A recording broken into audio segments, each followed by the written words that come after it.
yüksek geliyor başkanım. Ama sanırım It's an external Giorgio, tocca a te. wireless connection. Di chi c'è? Perfetto, allora vengo lì e poi veniamo qui.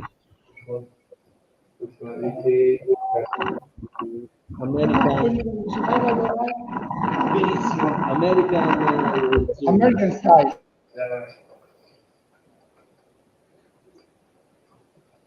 ITS'i bekliyoruz herhalde. Doktor Georgia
Va passando il volume, forse qualcuno ha spento.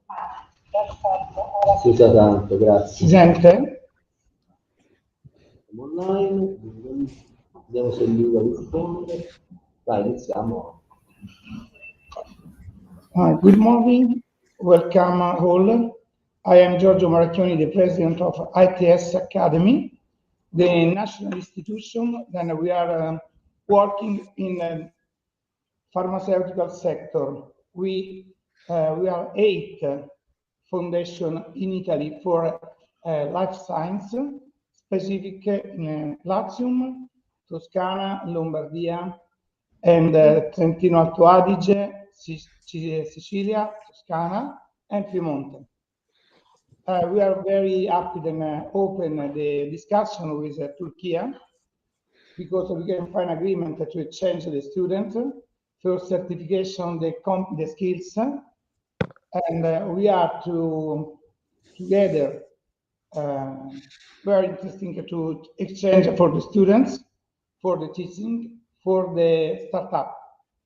I am sorry for the short time for you, but in this day, I hope then we are signed an agreement for international campus in Rome.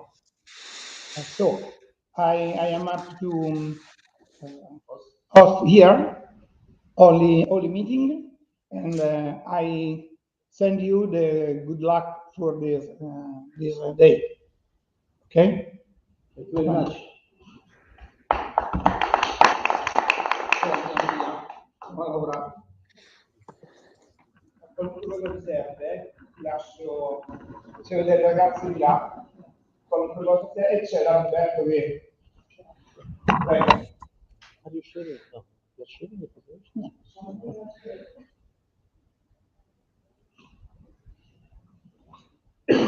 Hi everyone, my name is Esra.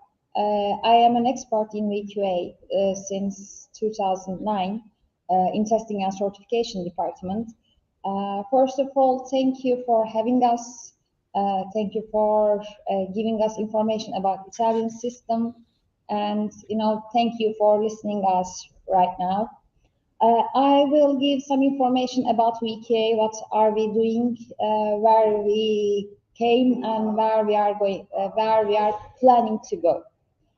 VQA is a public organization, public agency, established in 2006 with law number 5544. It is a autonomous, administratively and financially autonomous body, is related to Ministry of Labor and Social Security in Turkey. We have four main aspects, four main duties in Turkish national qualification system. First, we organize development of national occupational standards, which are technical documents for about rules and details about occupations. And we have national qualifications. We develop national qualifications for testing and certification. And we manage activities related to testing and certification. We are responsible for establishment, improvement, review and updating of Turkish national qualifications framework. And our main purpose is to support lifelong learning and promote recognition of prior learnings. There are some occupations that are outside of VQA's scope. Now, there are some occupations that are left outside VQA law, which are occupations related to medical professions like doctors, nurses, veterinarians, dentists, midwives, and pharmacists. And also architects and engineers are outside the scope of VQA law.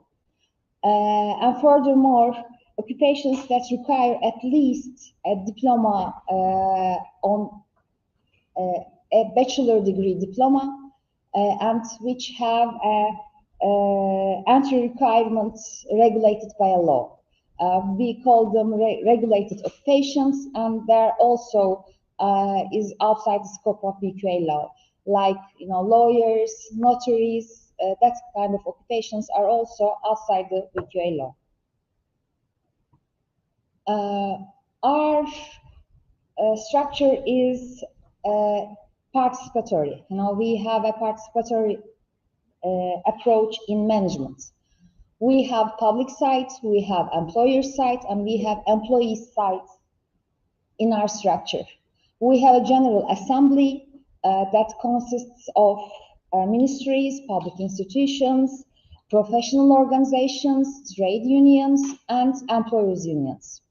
And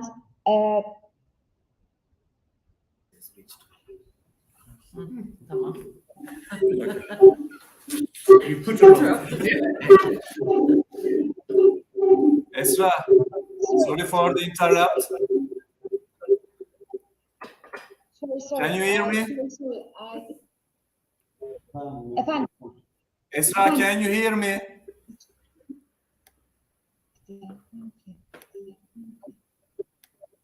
No, I can hear you. Okay. Sorry for the interrupt, but we have some meetings. Our deputy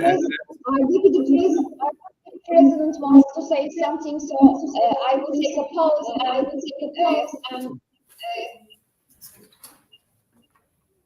Esra, Yes, we are do you listening. hear us? Yes, we are listening. Okay. Sorry for the interrupt again. Dear participants, we salute you from Ankara. My name is Mehmet Ordukaya. I am the Vice President of Vocational Qualification Authority. I salute all participants on behalf of myself and my authority, and also our team leader, George, international expert, Donald, and our head of department, Abdullah. We all salute you, and we send our greetings to all of you.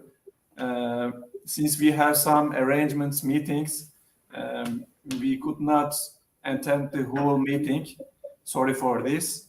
But especially for European Training Foundation and other Italian organizations, we want to say our thanks to you.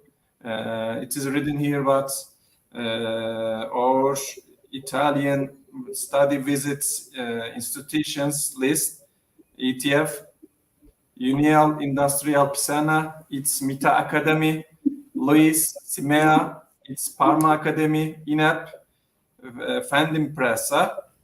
We thank to all of these organizations for your hospitality and contribution and cooperation for our study visit in Italy. And we want to say our special thanks to ETF expert Lida, Arjen, and a special thank for Professor Michele.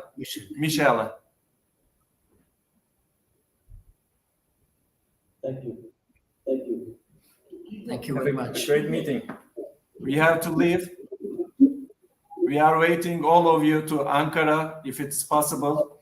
We will be very appreciated to host you in Ankara. See you. Thank you. Thank you. Okay.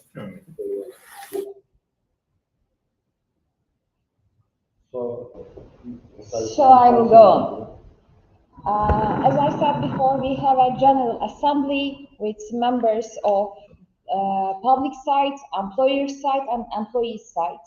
And our executive board is selected by this general assembly.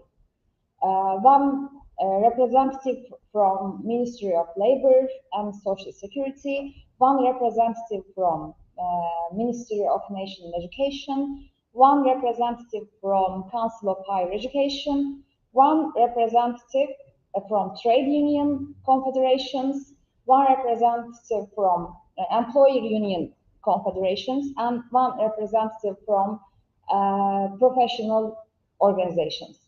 Now we have 6 members, and this executive board selects a chairman, and this chairman becomes the president of VQA. So every part, public employers and employees side have a say in VQA's administration.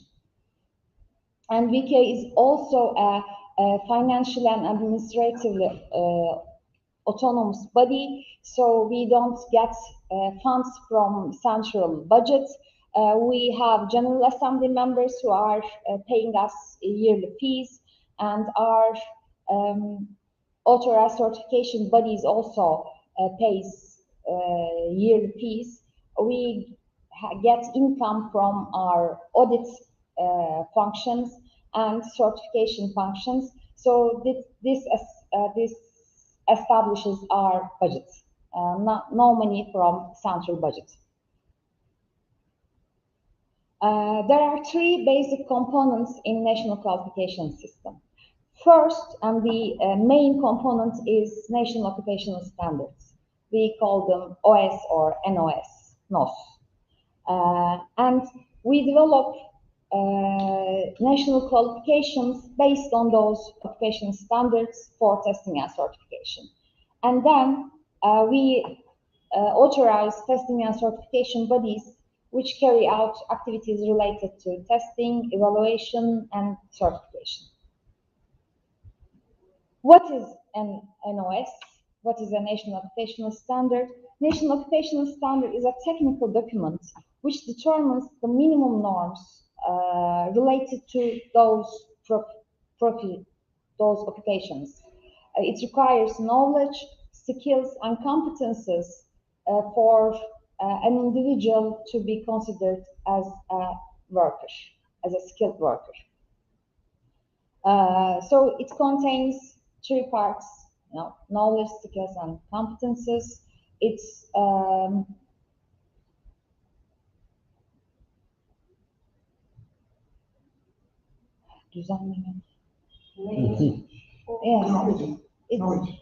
it consists duties and tasks that should be carried out by an individual to be considered as a worker. National Occupational Standard has a job description part, and then the occupational profile part, and tasks, duties, performance criteria, etc. in this occupational profile. Then we have a part for tools, materials, and equipment that will be used to carry out those tasks. the attitude and behavior has to, the worker has to demonstrate to be a skilled worker. All of these are components of an NOS.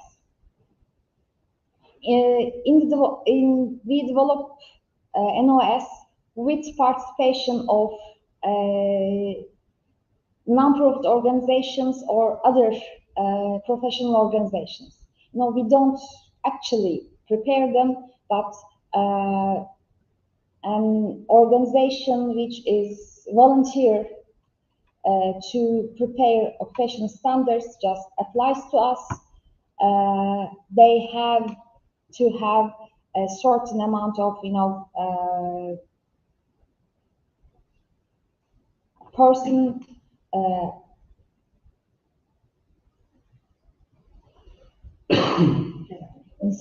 human resource, financial resources, and they have to.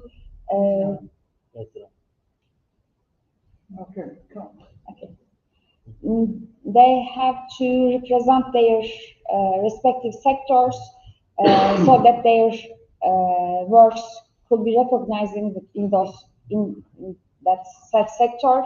So they have to be they have to represent their sectors, and we authorize them via protocol, and they prepare a draft for NOS, and our sectoral experts review those drafts, and then we have the public opinion phase. We send them to ministries, public organizations, some trade unions, and professional organizations, and private sector initiatives for review. And we just publish them on our website for review, and we just get comments from the sector. And then after that, we have sectoral committees which are consists of public employer and employee side. Also, those are technical committees that will verify those occupational standards drafts. And after those sectoral committee phase, we just submit it to our executive board and publish it in the official gazette at the end. So we have quality assurance phases. We have quality assurance measurements just to be sure that sector is aware and they are okay with those national occupational standards. And then after we publish the national occupational standard, we prepare another document called National Qualifications. National Qualifications is another technical document just for the aspects of testing and certification. How the national occupational standard will be measured via testing and certification.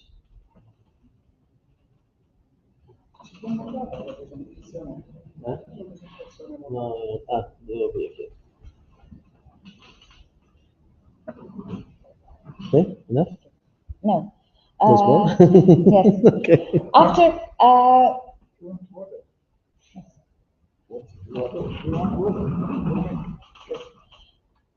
After preparation of national occupations, national qualifications, we have authorized testing and certification bodies to conduct tests and certification process in line with those national qualifications. We have the audit department for overview audit and verification of the testing and certification process. And our department, testing and certification, is responsible for guidance and verification of testing and certification activities. And also we have a TQF department, which is responsible for establishment and implementation of Turkish qualifications framework. So those are main activities. Thank you for listening me, and I think we will have your questions later after all this presentation. Yeah, thanks for the question. This is Michele Lanzetta, and for all the speakers, we will do 2 rounds of this round table. So the first one will be 10 minutes, and then another 5 minutes. And for the first part, we will hear the international and the Turkish framework. So I welcome as a speaker Dr. Lida Kita from the European Training Foundation. Thanks, Michele, and good morning to everybody. So as you say, my name is Lida Kita, and from ETF. Now, my role is as coordinating all the developments in Turkey and also in other countries, but we have been working a lot with Turkey. And I don't know, because I cannot see, if my colleague who is in charge of NQF, Arjen Deij, has been able to enter, because we had difficulties to enter. As he entered, because he is the one who leads all the development at the European level and Turkey. Now, I am here only if you have questions, but we know the ins and outs of developments in Turkey, because we have been working for many years since the establishment of Vocational Qualification Authority in Turkey. And also, we are very happy that in all their study visits, and this is one of this in Italy, which is very rich with a very multi-institutional partners in Italy, where our Turkish counterpart can learn a lot from you and the discussions and exchange. But we are part of this support, the EU support that they give to Turkey, and especially in this case to the qualification framework. And all the time, and we can also, in their future coming, in our work and in their projects, so we make sure that they come to Italy to learn from the Italian institutions and counterparts. Of course, depends on their choice. It's not us to impose, but according to their needs, according to the topics that they want to discuss, according to the things that they want to see and to interact with EU counterparts, we propose to them to come to Italy and visit all the institutions. Now, they were the first day, as Michele knows, with us, so we have put all, we have discussed very openly. We can send to you, but Michele has all our PowerPoint presentations, because I don't want to bore people. Where the Turkey institution, I mean the VQA, what we call VQA shortly, is, and they are there, and you can exchange openly, and also they should be more reflective what they have seen so far from all the visits in a great program, what they take back, and we support them then how to better, not better, there is no better or worse, how to comprehend all this learning and how to package it for when going back for their own institution, but also for all the developments in Turkey. So I'm here to answer any question from the Turkey side for the Italian colleagues. And at this point, I stop here. Thank you. Thank you very much, Lida. As you said, we received a very warm welcome, and we had the opportunity to meet a very professional team. From my side, I can confirm that there is a great framework we have at the European level. We have experienced the Italian situation meeting various institutions, and we had the opportunity to compare two, I would like to say, opposite systems, one very centralized and another one which is on different levels, with benefits and drawbacks. I don't want to say what is good and what is bad, but that's the way it is. And so there is a lot of work to do in order for the Italian system to be more homogeneous at the national level.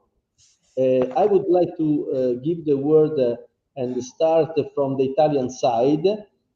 So instead of round table, we also do some ping pong from Italian and Turkish to accommodate the connection problems.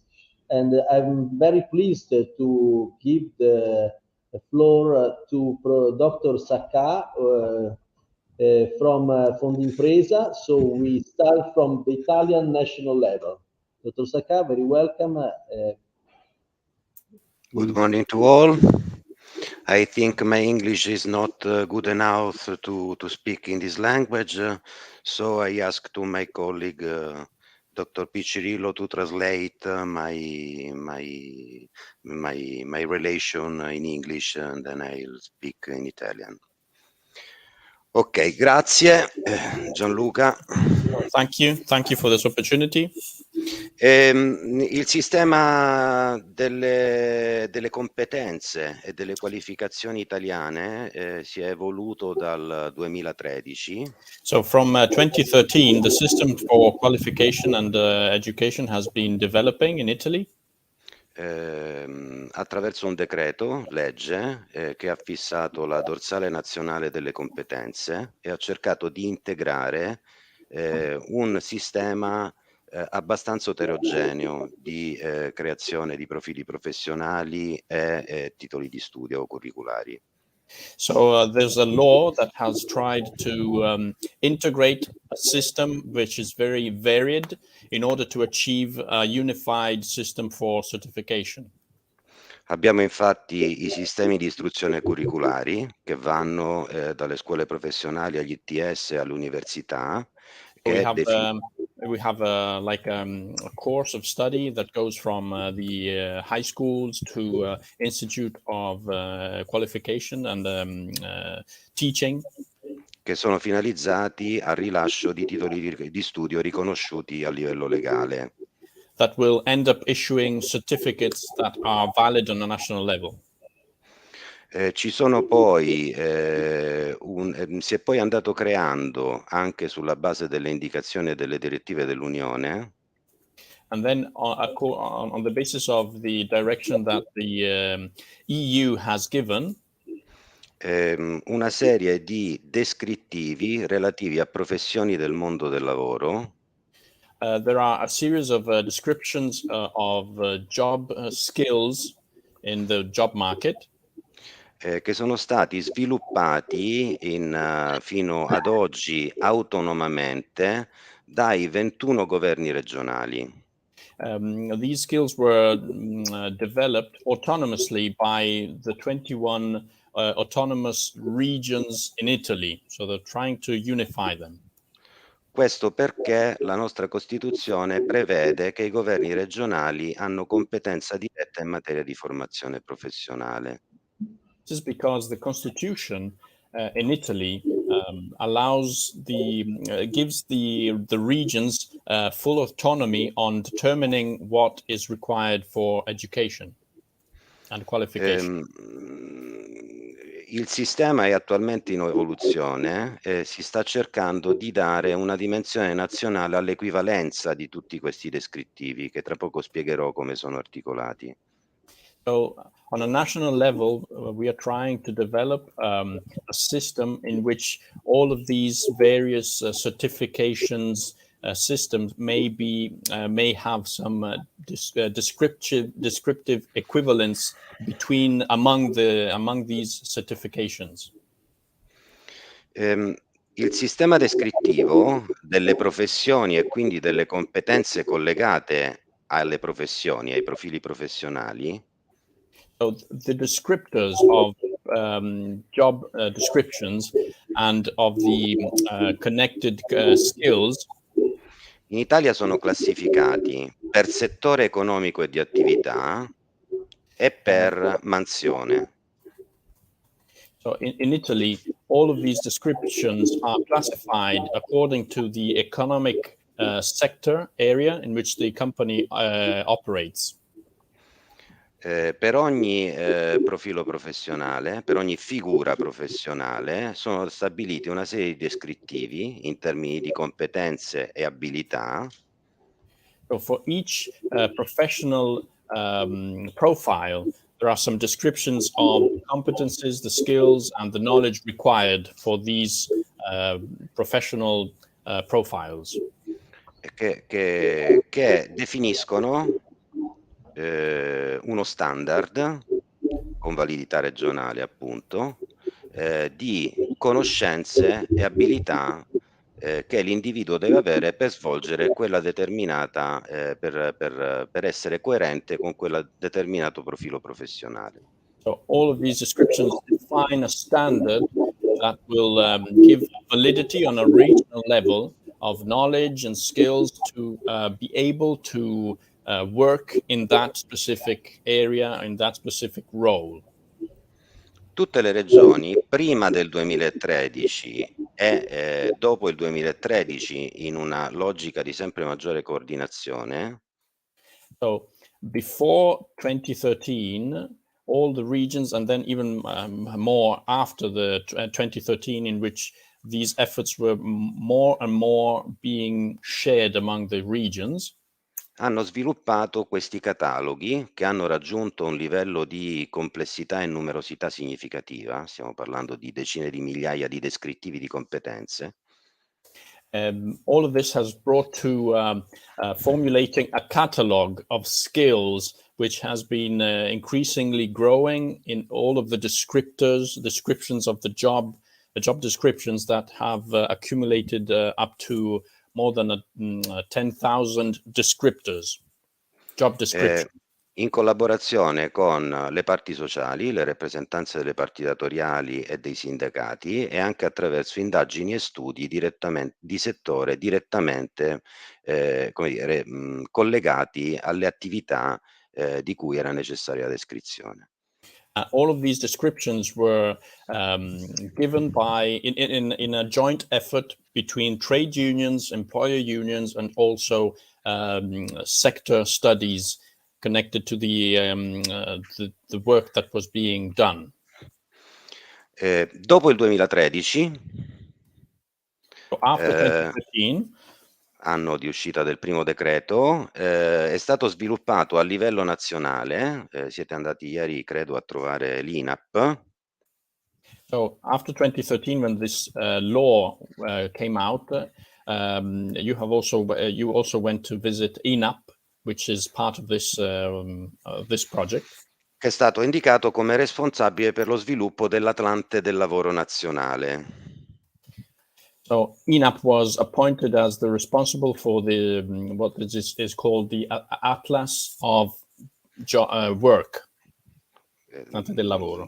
Delle qualificazioni, delle qualificazioni professionali, che è comunque il database di tutti i descrittivi sviluppati dalle regioni, So oltre altre cose. Atlas basically is the database of all the job descriptions that have been developed in these years.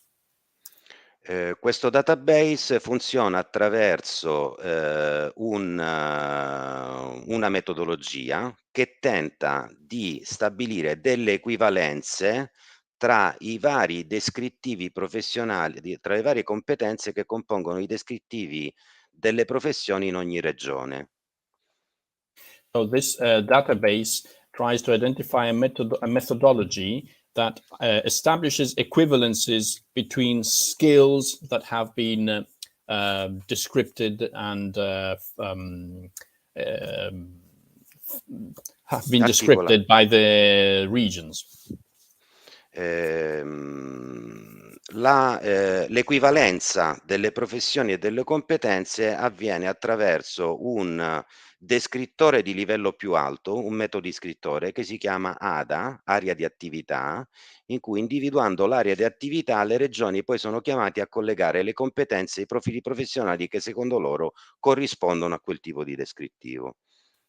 So this, all of the equivalence among these professions, these jobs and skills have a higher level of description, which is called ADA, area of activity that the regions have to connect to the competences, skills, and the job profiles that meet the description. In modo da creare una sorta di equivalenza e interoperatività dei vari profili a livello nazionale. This is to create an equivalence and interoperability among the regions. Lo stato a cui siamo ora appunto è quello di creare un sistema di riconoscimento delle competenze per gli individui e dei lavoratori che abbia la capacità di essere riconosciuto in termini di certificazione su tutto il territorio nazionale, a prescindere dalla regione competente responsabile per quel tipo di certificazione. So now what we need to do is to create a system to recognize in terms of certification in the whole nation, independent of the region that has the competence to issue that certification. So we need a system to recognize these certifications around Italy. Naturalmente questo è un sistema che cerca di codificare e di valorizzare le competenze formali e informali dell'individuo, soprattutto quelle informali, a prescindere dalle professioni descritte e riconosciute e del sistema pubblico di istruzione. So this is a system that tries to code both the formal and informal skills starting from the descriptive, the job descriptions. Lasciando da parte il sistema di istruzione, la filiera dell'istruzione, come dire, di competenza dello Stato e il rilascio dei titoli con valore legale. All of this apart from the system, the education system that issues qualifications from a national level. Tutti questi descrittivi sono generalmente referenziati a livello europeo tra il terzo e il quinto livello previsto dall'EQF. Okay. All of these descriptions are referenced to among the third and fifth level of the EQF, of the European Qualification System. Dopo il 2013, sulla base di questi descrittivi, ci sono state una serie di altre decretazioni del governo che si sono occupate del riconoscimento e della certificazione delle competenze descritte, cioè presenti nei vari database. So after 2013, on the basis of these descriptions, there have been issued other laws that addressed the issue of recognizing the descriptions, recognizing and certifying the descriptions.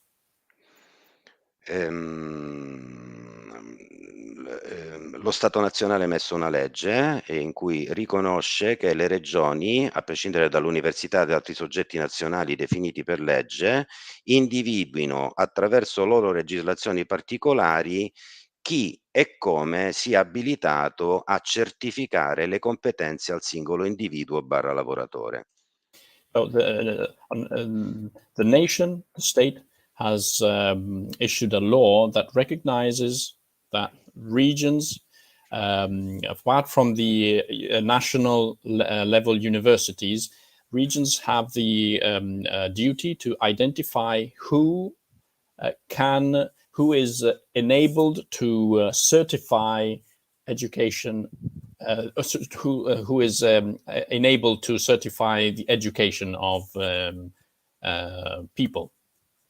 La legge prevede 3 livelli. So this law envisages 3 levels. Che sono chiamati di parte prima, parte seconda e parte terza. So it's the first party level, the second party level, and the third party level. Il primo livello è lasciato all'individuo e lavoratore, che in qualche maniera autocertifica o dichiara le proprie competenze in un percorso affiancato da specialisti del settore. Quindi una sorta di... Vai. At the first level, so it's the individual or the workers level that basically declares the education that or the skill level that he or she has acquired through his or her own education. Il secondo livello di parte secondo è lasciata ai soggetti che hanno il compito di erogare formazione verso questi lavoratori e mettono in trasparenza le competenze oggetto di questo della formazione e possono anche rilevare le dichiarazioni del lavoratore. The second level is connected to those parties, those bodies that actually educate and actually teaches. Yes, training. Does training that train workers or individuals and that make it transparent, the education and the skills that have been given to the individuals, but also collecting the autonomous declaration that the individual has achieved. Il terzo livello, che può essere realizzato solo da soggetti riconosciuti dalle regioni o dal governo nazionale, è proprio il livello di verifica e certificazione delle competenze dell'individuo e del lavoratore, che quindi hanno poi validità di legge. So at the third level, the third level is actualized only by those subjects that are recognized from the state, that verify and certify the skills that the individual has achieved through training and through this whole process. Abbiamo quindi un sistema parallelo a quello della pubblica istruzione, della filiera istituzionale, per far emergere e certificare quelle che sono le competenze e le skill di ogni singolo individuo, a prescindere dai percorsi di istruzione legali che ha affrontato nell'arco della sua vita. So there's a parallel system, there's a system that is parallel to the national level of education that goes from the primary school up to the national university. So there's a parallel system that is trying to be developed in a more unified way to achieve the same level of certification. Magari cosa fa Fondimpresa lo diciamo nel prossimo giro, perché siamo andati un po' lunghi, credo. So maybe what we can say about what Fondimpresa does, we can have we can talk more about it in the second round we will have.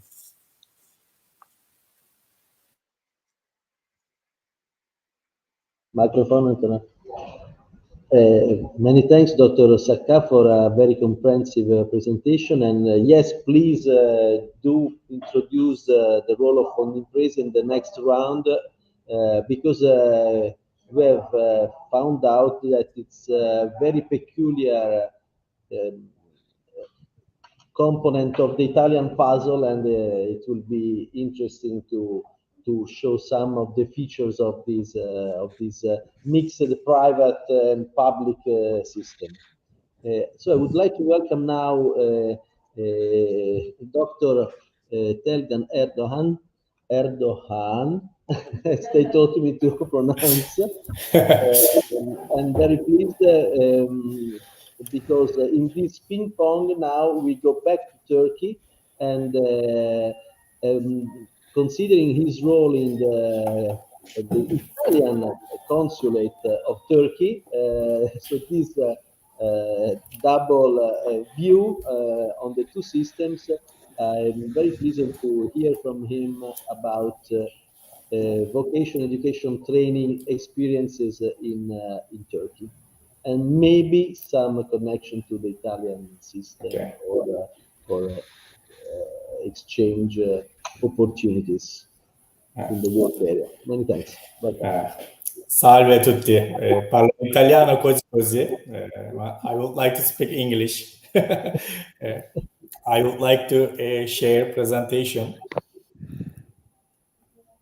You're welcome to. Thank you.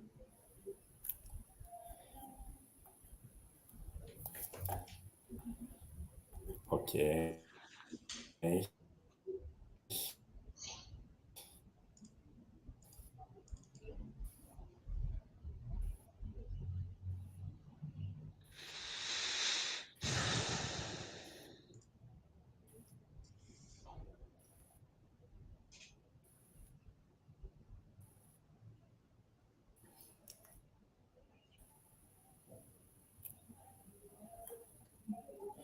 Can you see presentation? Antonella, vedi la presentazione? Sorry.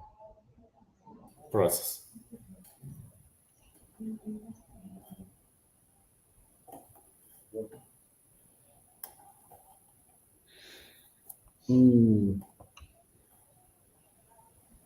Antonella? See?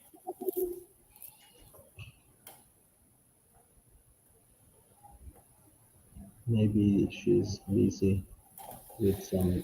Oh, Okay. yeah. Okay. Some suspense. Okay, we are ready. Good morning, everyone. I am Tolga Erdoğan. I have been working as an education attaché in Milan for nearly 2 years. I work in the fields of teaching Turkish, play, and drama. I have worked with many different groups, such as children, teenagers, adults, healthcare professionals, children with disabilities.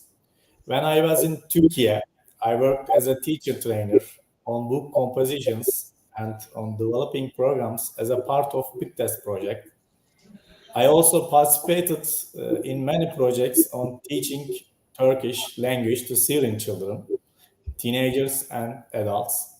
I also prepared a Turkish-speaking support training program for apprentices studying in vocational training centers. Currently, I am doing same projects in Italy. In my presentation, I would like to give a brief overview of the work done in the field of vocational education in Türkiye, especially in recent years and recently. In Türkiye, vocational education is provided through school-based vocational high schools. There is also dual vocational education. In other words, education continues 1 day a week at school and the other days at vocational training centers in real-world environments. The most important especially with vocational high schools, have been the inclusion of the sector in all process.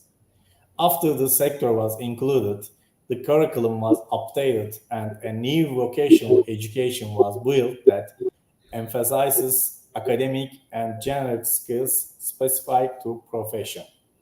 This process played a very important role in shifting academically successful students towards vocational education. At the same time, by placing learning by doing, living at the center, vocational education has moved to a much better point.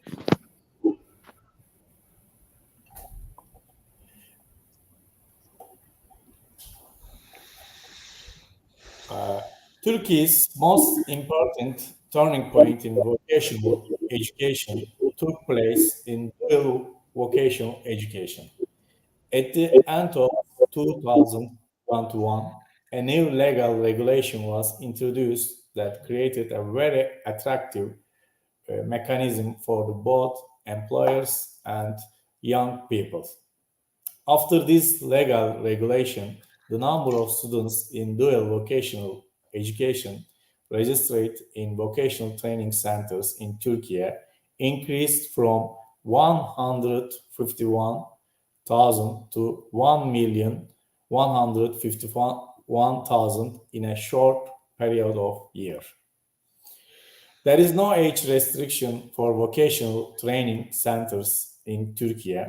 Therefore, a very important opportunity has emerged, especially for adults who are neither in education nor in employment, connect to life through vocational training. As you know, Turkey carries a very important burden regarding migrants, with the influx of Syrians to Turkey after the start of the civil war in Syria. 2011, Turkey is now the country hosting the largest number of Syrians. There are about 4 million Syrians and about 1 million of them are in the education age population, so they benefit from Turkey's education service. But we use vocational training centers and vocational training as a very important instrument for the integration of the remaining Syrians into the labor market.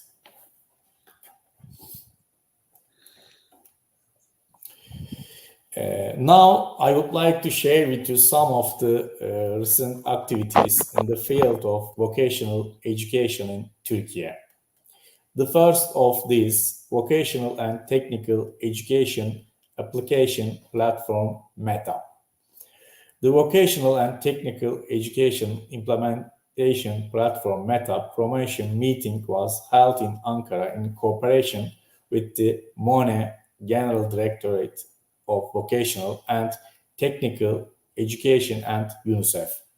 The vocational and technical education system is now able to produce its own augmented reality materials. Our teachers and students took part in all design and production stages of augmented reality materials. The other one is Turkey's first oil and natural gas tank vocational high school. Will be opened in Filios in order to train the qualified manpower needed by the oil and natural gas industry. The other one is MONE's agricultural high schools move. The number of agricultural schools increased by 100% compared to 2020 from 72 to 144. Our ministry continues to intensify its efforts to contribute to making Türkiye an agricultural base by restructuring agricultural high schools. Global problems in the food supply chain have brought agriculture and livestock to the forefront as a much more important sector. The other one is MONE is expanding international vocational high schools. The number of international vocational and technical Anatolian high schools, which were established to bring Turkey's experience in vocational and technical education to the international area and to provide vocational education opportunities to students from foreign countries and students in Türkiye, has reached 10th international vocational and technical Anatolian high schools, which were opened by MONE. The other one is patent application record from vocational high schools, 8,000% increase. As a result of the work carried out in vocational and technical education institutions to create awareness of intellectual and industrial property, to register and make commercial original products, projects, designs, number of patent, utility model, design, and trademark applications increased by 8,000% in the first quarter of this year compared to 2020, from 254 to 2,347.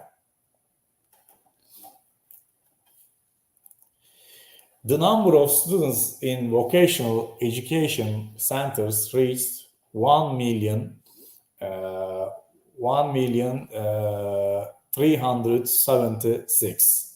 As a result of the efforts made by the MONE to expand vocational education centers and contribute to increase in employment, the number of students enrolled in these centers continues to increase. The other one is SEOP, Social and Economic Cohesion through the Vocational and Technical Education Project. Has been implemented within the scope of the cooperation between the German Development Bank and the money. So aim to explain the benefits of what to immigrant students and accelerate their transition to the WET system. The last one is Vocational High School Students Meet with Families project. Vocational High School Students Meet with Families project was launched in 2017 to strengthen the relations between WET students and their communities, as well as to use WET students' skills during their education to meet the needs of society. Thus, the project aimed for WET high school students in all 81 provinces to meet the needs of the people in their areas, starting with the regions close to their schools. Thank you so much for listening. Can I ask questions to our old friend?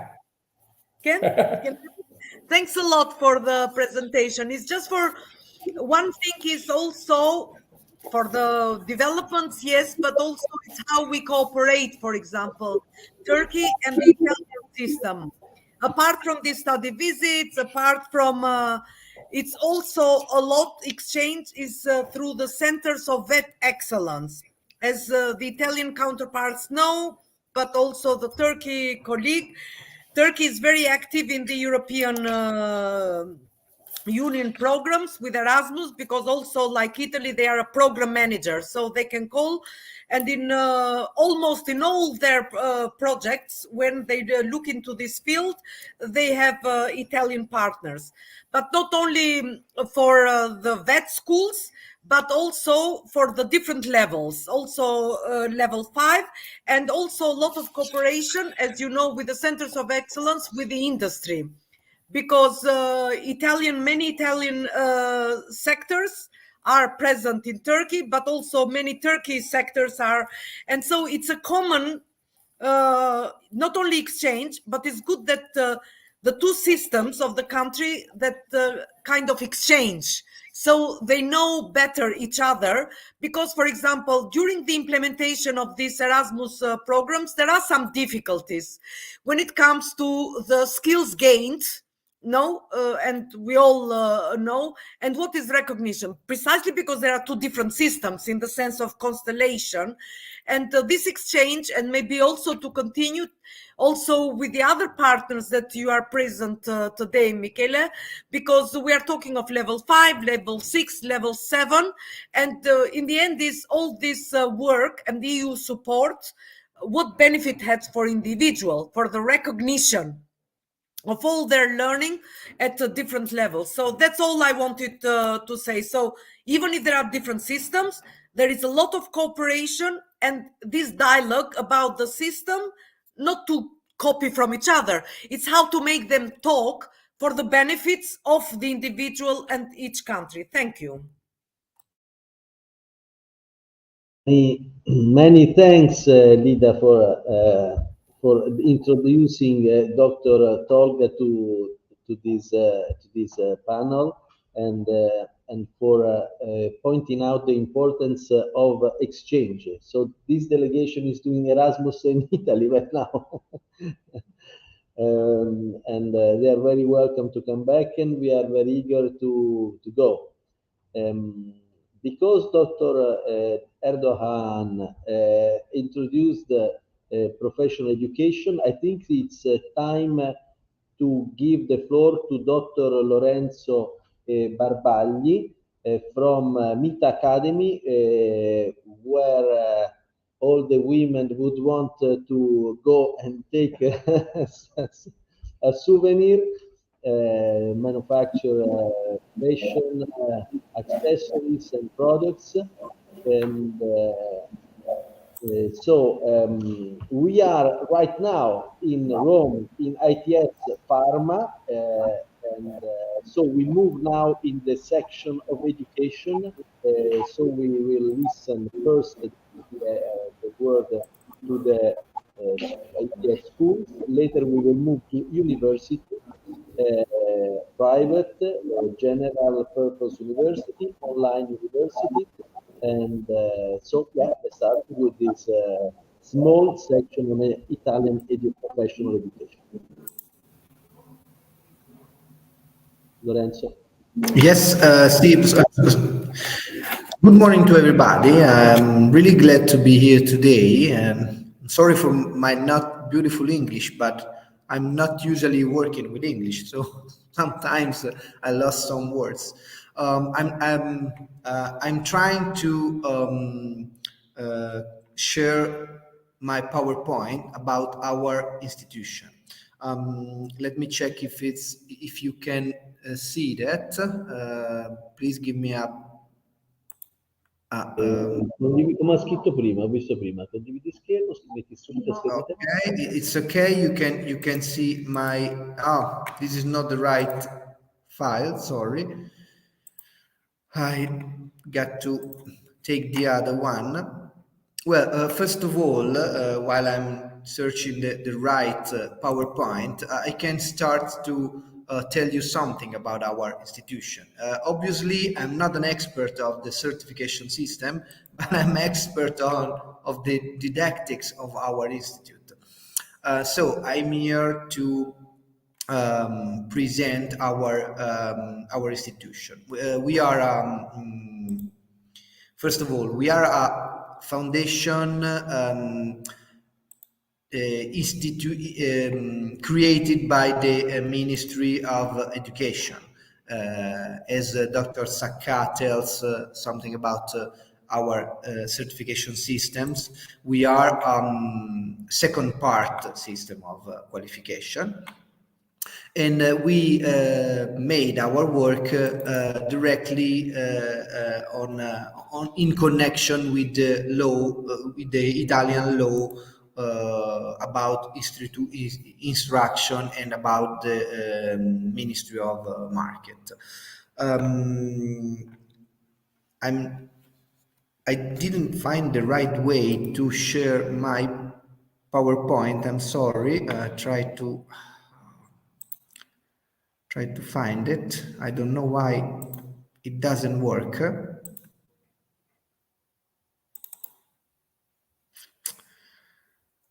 Per caricare di più. I'm sorry. Give me problemi. Yes, I got some problem. I don't know why, but it doesn't work. I can't.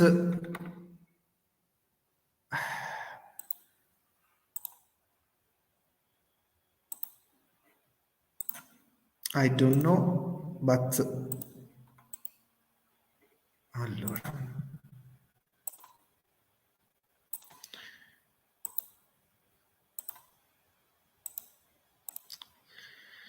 I don't know. There's a problem with the PowerPoint.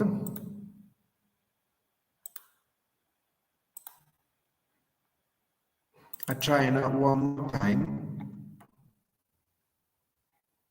It's downloading. I think we have some minute to hold the download of the file. Well, first of all, MITA is an ITS Academy. ITS are Institute for Training, for Superior Training in Technology. In particular, MITA Academy works on leather goods and accessories for leather goods. So we train technical experts on the different kind of manufacturing for leather goods system. I give you the best greetings from our president, Maurizio Del Vecchia, and our general director, that is architect Antonella Vitiello. They are really busy in these days for some organizational changement that we are in course. In particular, Antonella Vitiello today is making an career day in a school for promote our systems. So that's why I am here today, substituting our president and our general manager. The PowerPoint doesn't work. At least I don't know what I can do, but the systems is not able to download the file. That's why I'm not.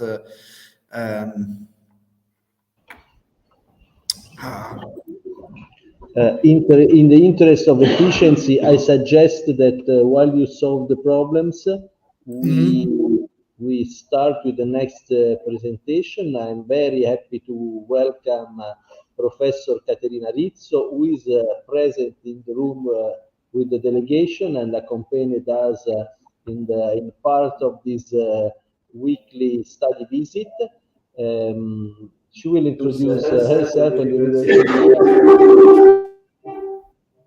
I mute the audio here, so you can start. But I'm still in the background.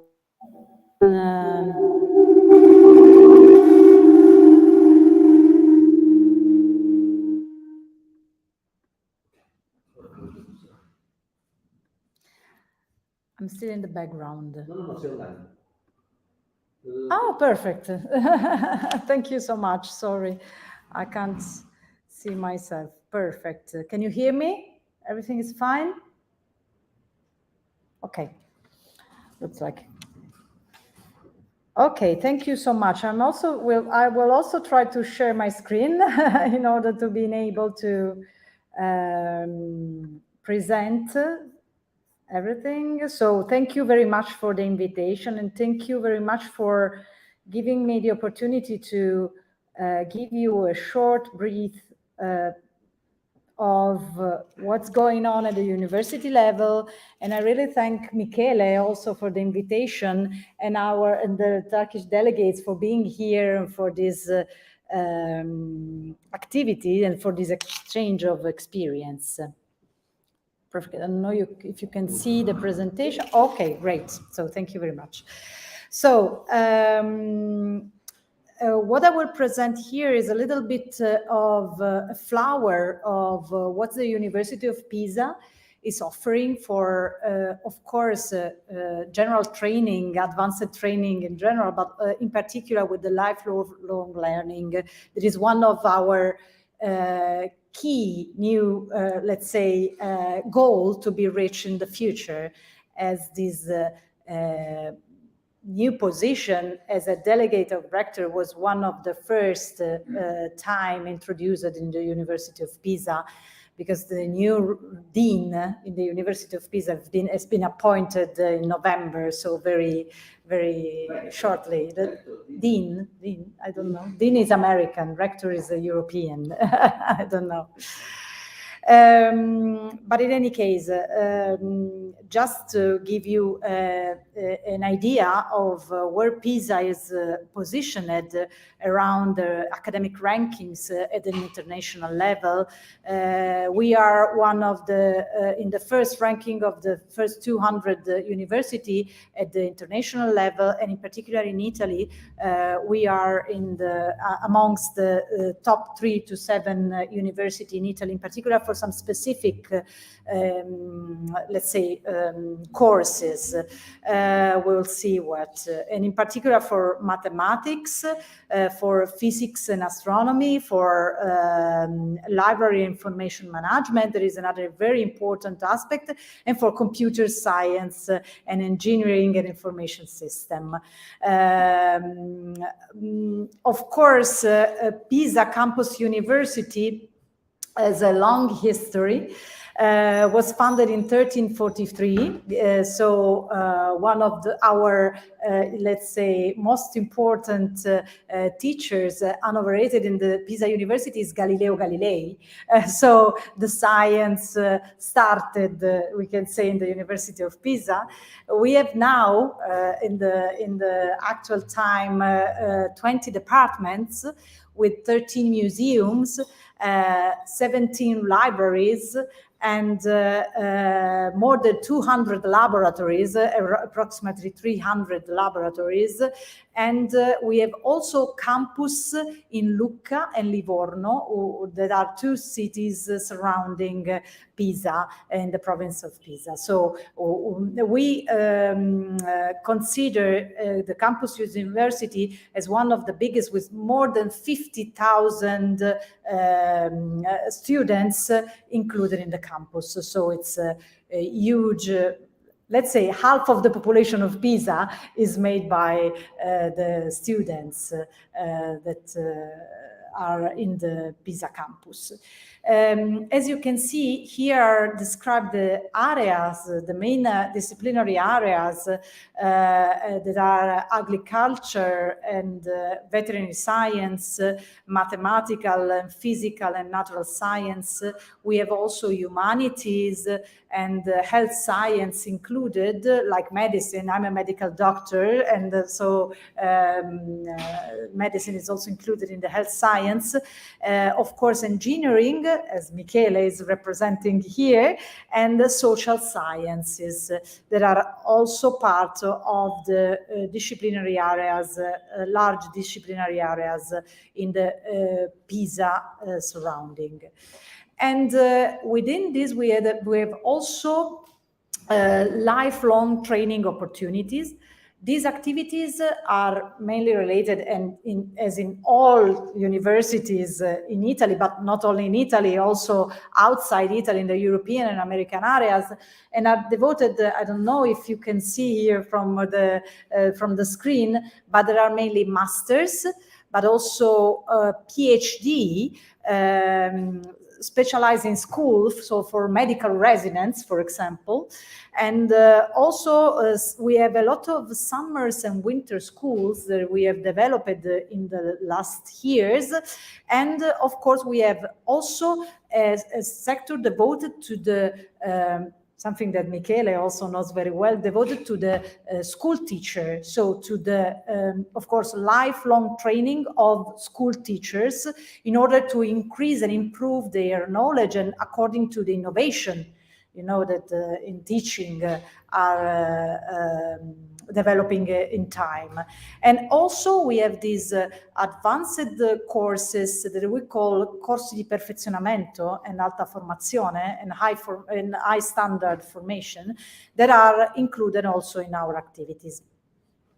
Just to give you a flower of what's going on in Pisa, we have, of course, bachelor's and master's degrees. We have approximately 142 bachelor's and master's degrees available in the Pisa University. And we have also long single cycle degrees, approximately around 5 to 6 years lasting. And these are 10, now 10. In the presentation there are 9, but now are 10, so they are also increasing. We have then some postgraduate program, as I told you, and we have around 25 PhDs available, and with 50 specialization schools for medical doctors, but not only, also for biologists and for all the professionals that need a specialization. We have also 1 year post-degree programs, around 60 post-degree programs available, 30 summer school and 37 advanced training courses available in our university. What we are doing now mainly, where is our main interest at the moment, is as you have heard in your previous days, of your this site visit, there are a lot of discussion, especially in Italy, around the certification of the learning outcomes of the professionals at the professional level. And this is what we are discussing now at the university level, are trying to understand how to apply to the new directive of the European education area, in which there are a lot of interest in trying to certificate the professional learnings in the work area, in the work, of course, in the professional area. And what the European Commission is pushing on is to giving the opportunity to these professionals' activities to be certified through the micro-credential system. And this is what we are building up in this moment at the university level and trying to identify what is the best way to, of course, first of all, identify the different items useful for, what are the needs from the work level in terms of professional credits to be gained by the workflow in Italy, but also trying to understand how we can, let's say, certify in the best way this kind of professional activities. Like there are a lot of different type of activities that can be carried out, in particular for micro credentials. So thinking about if we can certify the single course in a specific degree, or making massive online courses, or developing this kind of activities through the university. It is not very easy because, universities, we are used to the frontal,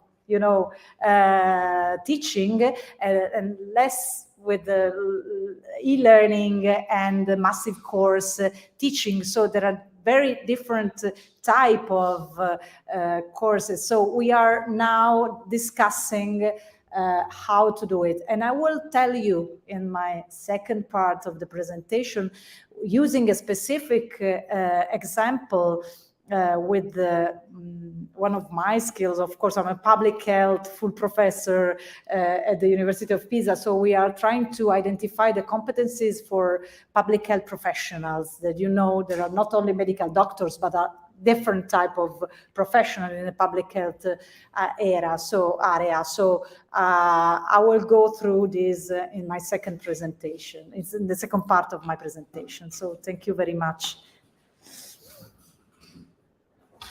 Thank you. Thank you very much. Thank you. Control D. Okay.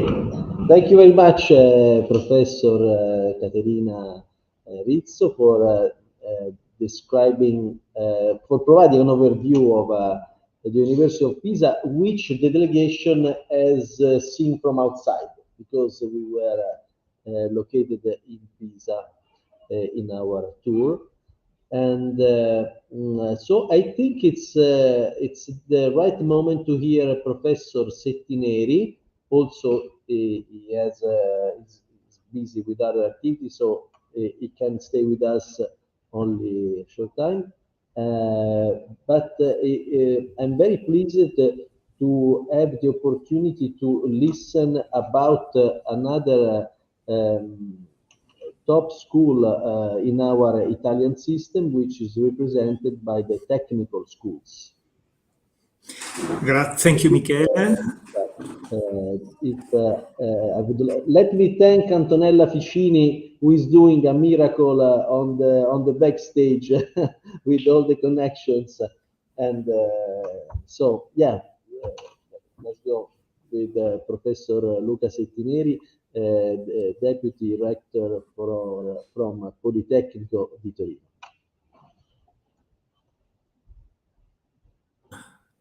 Can you hear me? Yeah. Thank you, Michele, for the introduction. First of all, I would like to introduce myself. My name is Luca Settineri, and yeah, I'm a full professor of manufacturing technologies. And well, right now I'm Deputy Rector for infrastructure and building, but that has nothing to do with today's meeting. I am currently also the chair of the Italian Manufacturing Association, which is the association of all the colleagues of my academic sector, let's say. And we also count among our associates industries And I'm telling this because it's relevant, of course, to what I'm going to say shortly. First of all, a short introduction about Politecnico di Torino. Politecnico di Torino is a school that has engineering and architecture courses, mainly on all sectors of engineering and architecture. And we count around 38,000 students currently, and increasing. And the fact is that in the last few years, in the process of applying the Bologna process in the Italian systems, so the 3+2 plus PhD, let's say, series of academic titles and education, the academic community and the ministry as well recognized that something was missing. Something was missing because even in the what we call the 3+2, the 3 years degree, the bachelor, what is called in the Anglo-Saxon system, the bachelor degree and the Master of Science degree, they were oriented more towards maybe speculative academic model thinking than to the needs of the industry, in particular, of course, from my point of view, the manufacturing industry, but in general, all the let's say productive structure of the country. Maybe this is best represented if I show you a slide that it was not produced by us, but the colleagues of the University of Bologna. I don't know if there is any representative here of the University of Bologna. I try to share the screen. Let me try. Okay. All right. I'll try. Okay.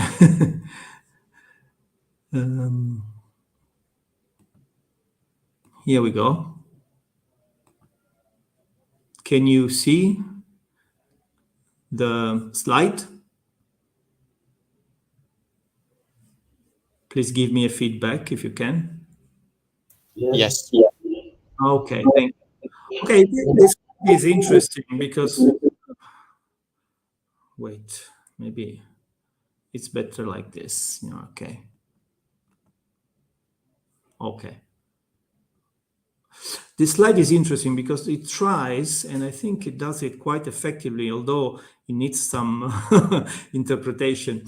The relationship between the, let's say, Bachelor of Science, what we call the technical school, the technical, let's say, school after high school, let's say, we call it ITS, and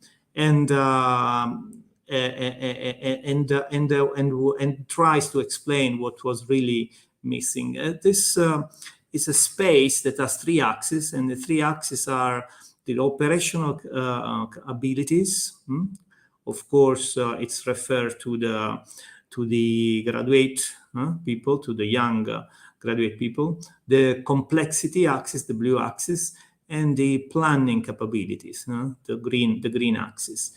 And if you look at the Luca, puoi schiacciare CTRL-L così va tutto schermo. Yeah. Perché è un po' piccolino. How about that? Grazie. I'm sorry, it is in Italian. I'll try to explain better. Let's say, operational ability axis is intended as the capability of experimenting on the field, in the operational field, through empirical activities that require, of course, the use of tools, more or less complex, even complex tools, of course. And it's typically associated to a preparation which is strongly oriented to the laboratory, to the in-field experience, and the approach that's normally used is a trial and error approach, right? And the red tile, the T1 red tile, represents what the company expects. You know, it's called here a specialized technician. No? Not really an engineer is needed there. So when a company requires this kind of operational capability, normally the tool that the system has set up in order to prepare people for that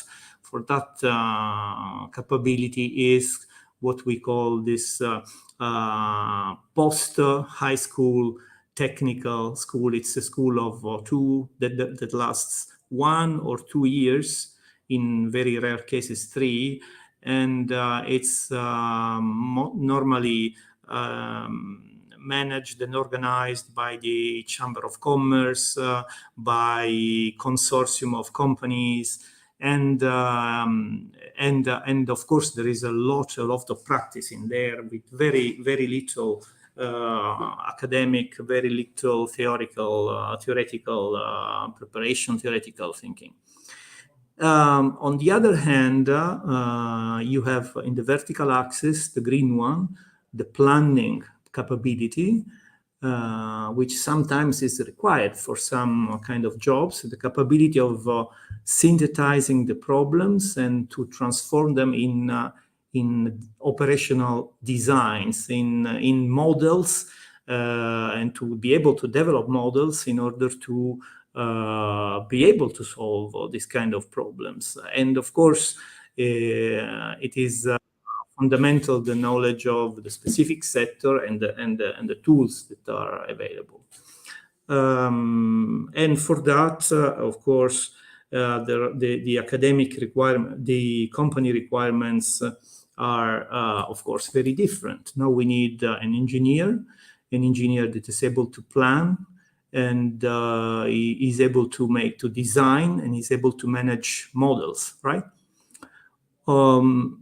We have from the left to the right side of the screen also the axis of complexity, the capability of handling complex systems, adapting and enriching also by studying, by modeling, by experimenting, right? And of course, this is strongly related to a typical university academic education. So it's not only having notions, even advanced notions, but also the attitude and in which the complex problems must be dealt with and then rationalized. And of course, this is typically developed with the university study. So we have an academic dimension, an academic plan, the plan of the green and blue axis, the complexity and planning capability axis, and a more operative, right? Plan, which is the plan of the operational capability, and of course also the planning capability, and the relationship between, let's say, the traditional academic path, which is let's say covered by the bachelor degree, which is this light blue LTC, light blue tile, and the Master of Science, which is this blue LM tile. They both cover and they prepare for the job market what is the design and planning engineer, and it's the tile T3. What was missing was something here. So the companies and the economic environment and productive environment were requiring an engineer that was more application oriented, was more should be more able to quickly and operating and formulating solutions for the problems with hands-on experience and a more practical approach. And so this need was covered by instituting the professionalizing, we call them. It's a difficult. I don't even know if this word exists in English. Professionally oriented degrees. Those are academic degrees, university degrees, fully university degrees, in which there is a very strong connection with the operational field, because in the 180 degrees, these are typically 3 years degrees with 180 credits, so standard number of credits. But in this 180 credits, there is much less theoretical, a much lower number than with respect to the traditional Bachelor of Science of, let's say, basic sciences. There are basic sciences, they are present. There is math, there is physics, there is chemistry, but in a lower amount and in terms of hours, and taught with a totally different approach, more problem-solving approach. And there is a very high amount of hands-on practice. Yeah, and maybe can share a different slide if you allow me. I will put it full screen. Here you go. So this is, I want to introduce you an example of this. It's the professional-oriented degree in technology for manufacturing industry, which has been developed in our Politecnico. And it is constituted by 180 degrees, 180 credits, of which you can see here a sort of list, a taxonomy, 36 degrees for more application-oriented labs, classes. Of course, 12 degrees are free choice, 20 degrees project work with challenges supported by companies, hackathons, basically hackathons oriented to the solving problems that are brought up by companies. 54 credits for training on the job in companies. Of course, this path is strongly supported, even economically, by companies, and 3 degrees for the final thesis, let's say, which is not a thesis in the traditional way. It's a project. And a certain number of degrees, the rest of credits, are devoted to the classical teachings of an engineering path. So if you can see, this is the first year. We have chemistry, materials, physics, mathematics. But as I said before, the quantity of credits devoted to that is much less than the traditional path, and much more problem solving oriented to exercises and problem solving. And there's, of course, mechanics, materials, and all that is needed, but in a totally different, with a totally different approach. There is complete separation between the academic path and this path, so it is not possible unless you, of course, have to integrate. Unless you integrate with a very heavy burden, there is no possibility to go into into the let's say academic path, Bachelor of Science plus Master of Science. So the students that go through this study path, they most of them, 90% or even more, 95% of them, they directly go and are accepted by the same companies that sustain, mostly the same companies that sustain this experience, let's say. So this is what I wanted to share. And of course, if there is any question of Michele, if you think I should integrate with something more, I'm of course here. I welcome questions about this aspect. We are concentrating all the university aspects which were partially overlapping with the main focus of the study visits, but of course university is a very relevant part of the work.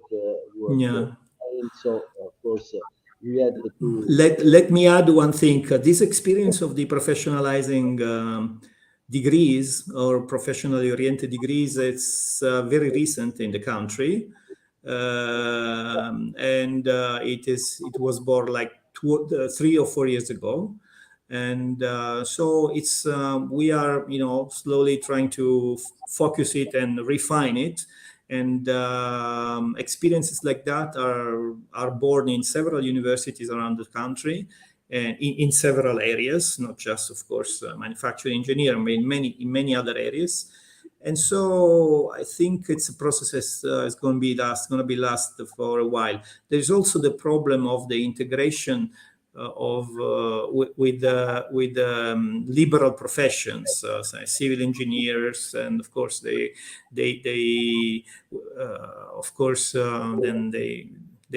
sign designs, they sign plans, and there is also the relationship between this figure and the traditional more academic figure. It's something that has not entirely been clarified.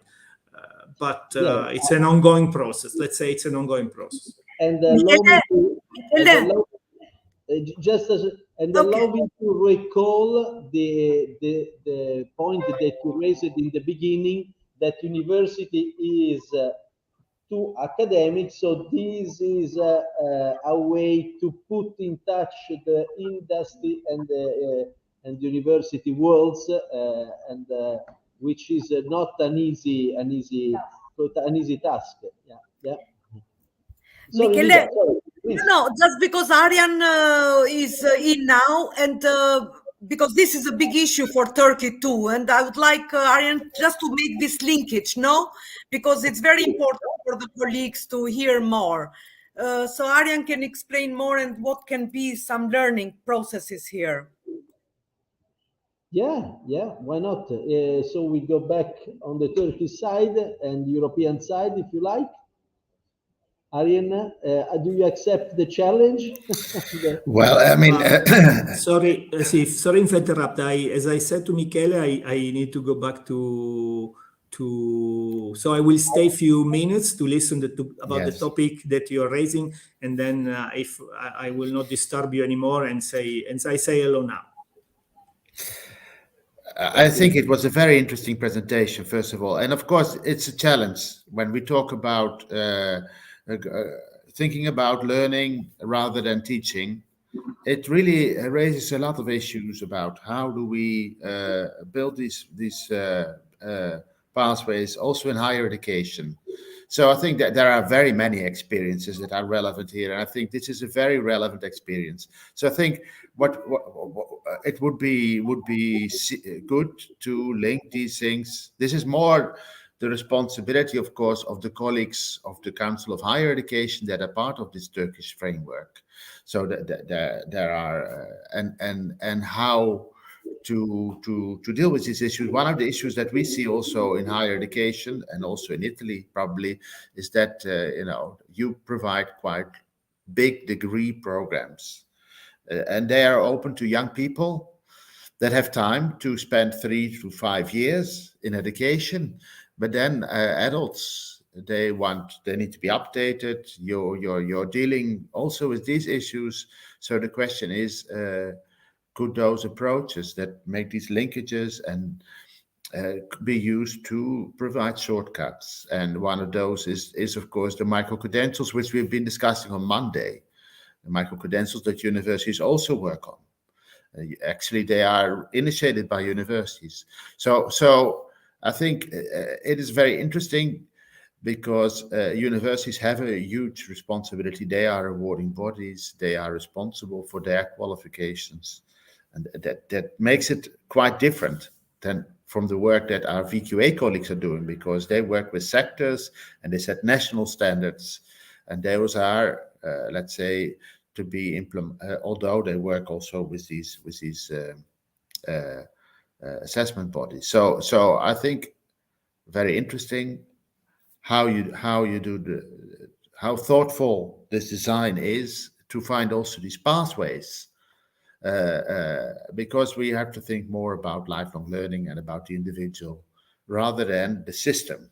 We are always very much focused on the system, and we think if the system works, the individual will benefit, but that's not the case. And in your case, you're really seeing how these things are linked, how this provides a development perspective. And I think that is important, because that's trying to think about what individuals can do with these things.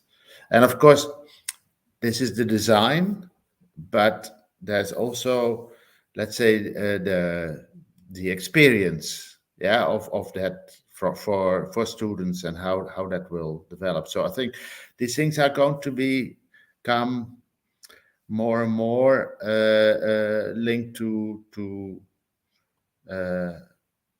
also variations within what you're offering, and that is also going to be a further, let's say, challenge for us. So not so much top-down, let's say, standards that we can then apply across the system, but we are dealing all the time with, let's say, we have to adapt to the needs of individuals, to innovation, to changes that happen quickly. So I just want to say only these things. I think there is also experience in Turkey. I mean, that could be useful, but that would really require then linking also with the Turkish higher education institutions. Maybe I could say something about the takeaways from the visit that took place on Monday. Would that be useful now, Michaela? Or maybe let's give the floor to our Turkish colleagues first to reflect on this. It depends on what you want to report about that. If it's technical, then it would be now. If it's vision, then it would be the second round. So we might finish the overview of the different parts of the system, and then we can. But yes, it is European is a big part of the system, so it can be. What I have some points that are really technical on from the visit on Monday. So just takeaways that we have, and they could be interesting also because it will help to share a little bit what we did. And of course, I only heard this presentation and the previous one from your colleague from the University of Pisa, because I was in a meeting with Morocco this morning. I'm sorry. And before that, I was in another meeting on Tunisia. So I'm moving countries, and now I'm in Italy and in Turkey at the same time. So it is all difficult for me to contextualize this. But what I really think were the points from our visit, we had a number of questions that were raised by the colleagues from VQA, and on the base of that, we somehow tried to provide them with the relevant inputs and these questions, they were about linking the labor market and the education system and the qualifications, and they were about validation of non-formal and formal learning, and they were about also how do you assess the skills of migrants, what are the European experiences there, and there also were about the IT developments. So building, connecting qualifications more through systems, and then because this is actually changing very much in this world of qualifications that VQA deals with, and also universities have to deal with, because before we were really trying to prepare people for a piece of paper, and all the processes around it were about standard setting, were about providing the papers to the students that were graduating, and then with these papers they were able to find a job or study on. Now all these processes become much more internationalized and digitalized, and these systems become linked. And we're talking about linking a lot of data, and that is very much changing this whole world of how qualifications function, also at European level. So some concrete points that we had discussed is we had one colleague. He's responsible for a quality assurance forum in ETF, where we have a lot of countries involved. Turkey is also part of that. And the offer was there to do peer learning with our colleagues.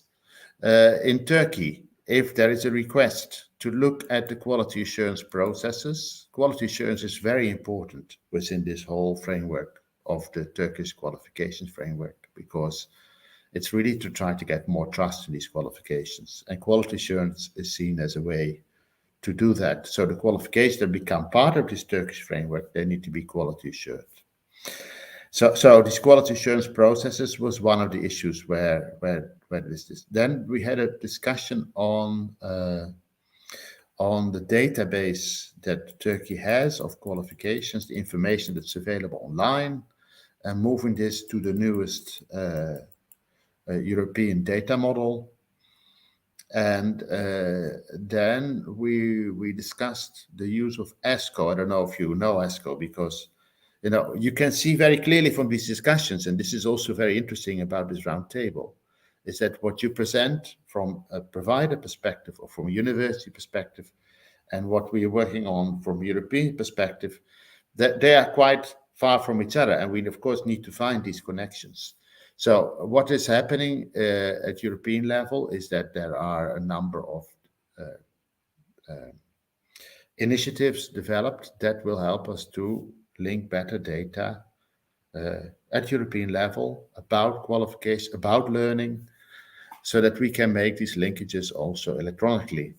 And one of these initiatives that is very important in Europe is ESCO, which is a classification system of occupations and skills. Now that is ISCO, this is from the ILO, this is a European classification system. But from that, based also on the experience of the Swedish Employment Service, they have been trying to identify what are the occupational skills that we use to register unemployed. How is this linked to ISCO? And ISCO is very, let's say, talks about occupational groups, but this talks really about skills. So it's linking occupation skills. And there are, in this dictionary of occupational skills, which contains many occupations and many skills, there are about 14,000 descriptions of skills that are linked to over 3,000 occupations that do not present all the possible occupations and do not present all the possible skills, but most of them, and that are kept up to date and that have been translated into many languages. And this makes it possible to analyze statements about occupations, skills, learning outcomes, looking at programs, and trying to map what actually is being learned and compare that across countries. So and also what is requested in terms of skills. So that is a whole development where Turkey has been not yet been linked to. And that's very much linked to linking labor market information and ESCO. And there we have been, let's say, talking about future skills. And this was also a bit in the presentation that we had from the University of Pisa about this archetype for engineers. Because we have to keep these descriptions, of course, up to date. How do we develop them? How do we define what should be learned? How do we agree that? And to some extent, this is a technical work, but to some extent, this is also finding some kind of agreement. It's a social construct also. These processes are very important. So where you consult with stakeholders and you agree. Now we have done a study and we are using all kind of data analysis models on, for instance, on the automotive sector in Turkey to try to define what are the future skills that are needed. And sometimes also future occupations. And we are also doing an ETF work on analyzing big data of online vacancies, because online vacancies are being published by employers constantly on all kind of platforms. And together with also Italian experts from Milano that work for companies called Burning Glass, we have been developing a technology where we try to see how can we deduplicate these vacancies so that we would only have them once. We take all the important online vacancy websites, and we see what are the occupational skills that are being required, and in which region also, and what is in demand, and what is getting, and this is real-time data. Now, of course, if you have a country where you have a very informal economy, this doesn't work. But if most of the vacancies are published, this works very well. And we have been showing this. This is one aspect. Then we have been discussing micro-credentials, where we are working on guidelines, because there's a European also, there European principles to make sure that these micro-credentials have value. And this is linked to that, to make them relevant, to make them quality assured, accessible. There are a number of principles at European level that are being introduced, so these are issues that we've been discussing, and we've been discussing on the validation and the recognition of skills. So that's the technical part of it. Now, to what extent this connects with what you have been discussing, I could only partially see. So I think we should therefore move to, I think, to the second part that is really about the visit. We need to have their views. Yeah. Thanks for your very precious contribution for this overview of so many high-density topics. Yes, they are all very dense. Yes. But we can slow down when we watch on the social presentation. We can go half speed, so we will be able to digest everything. I'm very glad and very gracious to. Grateful to all the contributors of today's conference. This is a very precious piece of document. Maybe the start of a future process, triggering some good sharing good practices for sure, and many more actions. Thanks for the great professional contributions from all of you. But I don't want to anticipate too many conclusions. We need to still finish the first round. And we would like to hear now Dr. Lorenzo Barbagli, if is technically ready. And right after, I look forward the presentation from Professor Paolo Raviolo, which all of you will really enjoy. So for the next second round, but we are maybe short on time because it's we have 1 hour left, so the second round might be 3 minutes per person instead of 2. Please. Okay. Thank you so much. Sorry for the problems that I made. Can you hear me? It's okay. The audio okay? Well, I got a little presentation of our experience. The MITA ETS means Made in Italy Tuscany Academy. We are an ETS focused on fashion. Coming out from the last norms about the ITS system of instruction. There is a postgraduate institution for training technical experience. The technicals that we train are connected with the regional typical industry. So in Tuscany, we got a lot of fashion companies, and that's why we work on that kind of fields. Because in different region in Italy, different ITS works on different fields. So there's a particular strong connection with the territory in which we work.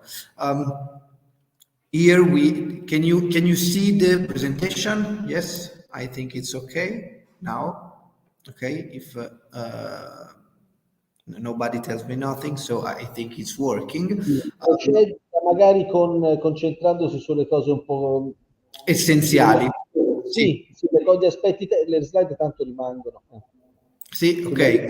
Well, this is our headquarters, and the other pics are coming from our labs that some of you visited some day before. This is a little information about our executive branch. Maurizio De Vecchia is the president, Antonella Vitiello is the general manager, and we have another educational branch made by a scientific technical committee that works on the individuation of the training programs and on the didactics. We are a mixed foundation, mixed by public and private stakeholder. We have a list of our member. In the Higher Secondary Education Institute, ISIS Russell Newton, the Polo Universitario of Prato City, PIN, some training agencies as Ambiente Impresa, Cooperativa Scuola Lavoro, Scuola di Scienze Aziendali Piero Baldesi, Poteco, some local institution, Città Metropolitana di Firenze, di Prato, di Scandicci e la Strasigna e Pisa, e insomma tanti comuni, and some private companies as Almax SRL, Associazione San Colombano, Banco Fiorentino del Mugello, Del Vecchia SPA, Furla, Guccio Gucci, Lapi Group, Mona Lisa SPA, Robans Production, Yves Saint Laurent. All that stakeholder works and share contents to identify the typical needs of the period from we create the program for training. We make 2 years of training to our students, focus on the abilities and on the competencies, on the skill required by the company system. So they study language. They studied scientific and technological skills about the different field, management, project management, and some other kind of methods, elements of CAD and typical, what is typical of the production in the field of leather goods in particular, but also of the accessories or about the textile system, focus on Prato. Our courses are really increased in the last years. Consider that at first we start with only 20 students and 1 courses. Actually, we have more courses. We offered 31 courses in the last 10 years. Actually, we have 6 different courses working.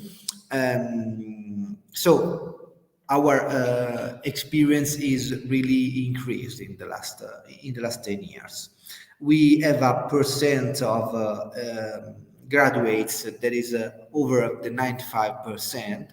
So the national average is 85%. We have in the last 2 years the 95%. So we have a real good results in our working. One of the things, the most important things that we have in our structure, in our didactic structures, is the internship. Because the first years of our training is focused on the preparation for the internship. They start studying many methods. They start to make a lot of training inside the labs, and they at the end go to the internship. Un minuto per favore. Yes, perfetto. The internship is a long internship because it's made by 6-month internship in the same companies. So the company has the time to know very well the students, and many times they really hire at the end of the internship the students. At least it's important to know that our teachers are in the major part coming directly from the company worlds, and they are sometimes still working because they alternate their private experience and their experience in teaching inside the MITA. Well, I think we have some photograph of our structure, but I think I tell you all the most important things. Obviously, we are working usually working in connection with the higher school, and when we can, also with companies and university. If someone has some question, I'm here, but I try to not take too much time. So I think it's enough to understand our dimension. Thank you very much. Thank you. Paolo, please. I look forward your strong and clear message to all of us. Hi. Good morning. Close to good afternoon to you and to the people at the table. Well, I will try to present sharing my screen, full screen. Okay. Now you are supposed to see my presentation. Please give me a feedback. Yes. We'll see. Okay. Thank you. Thank you very much. Thank you, Michele, for your invitation. All the things I had this morning were very interesting and bring me back to my beginning when I started to work on continuing education. Well, I'm Associate Professor of Education, Science and Special Pedagogy at eCampus University, that is one of the online universities in Italy. But I spent more than 20 years working on topic related to education in different universities: University of Siena, University of Torino, the Polytechnic of Torino, the Kingston University, and the Catholic University of Milan. Well, my key topic of research, media education and learning, but broadly speaking, the impact of digitalization of education and training in different contexts. So from the school to education to the continuing education. I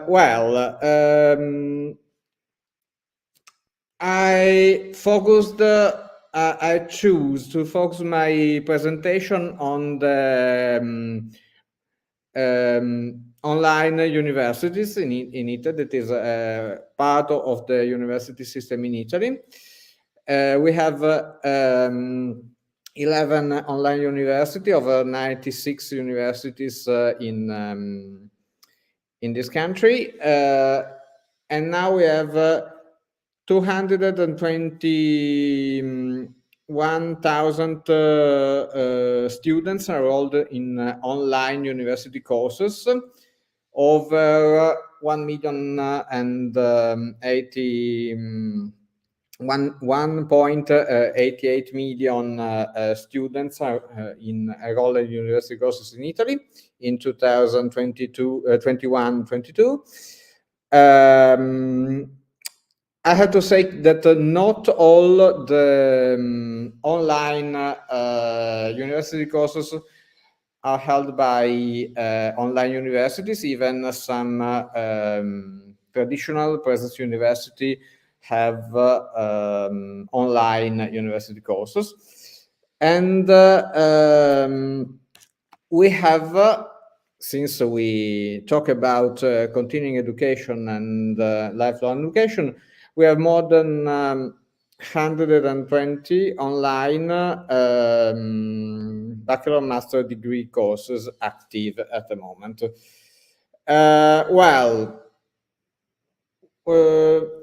Online universities started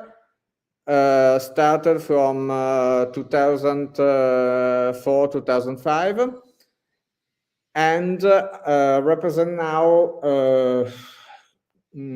closer to 15% of the students in the university students in Italy. So a quite huge number. What is vocational training in higher education? As Caterina Rizzo said before me and better than me, we refer mainly when we at the university think about vocational training or lifelong, we think about lifelong learning, and so we think to what is mainly the postgraduate continuing education. So we refer to postgraduate degrees, first and second level, postgraduate masters, we call it masters, and this is quite confusing. Highly specialized university courses, courses providing professional qualification, as Luca Settineri showed us, with an example of professional qualification degree. And something that I call professional development or professional updating courses. Well,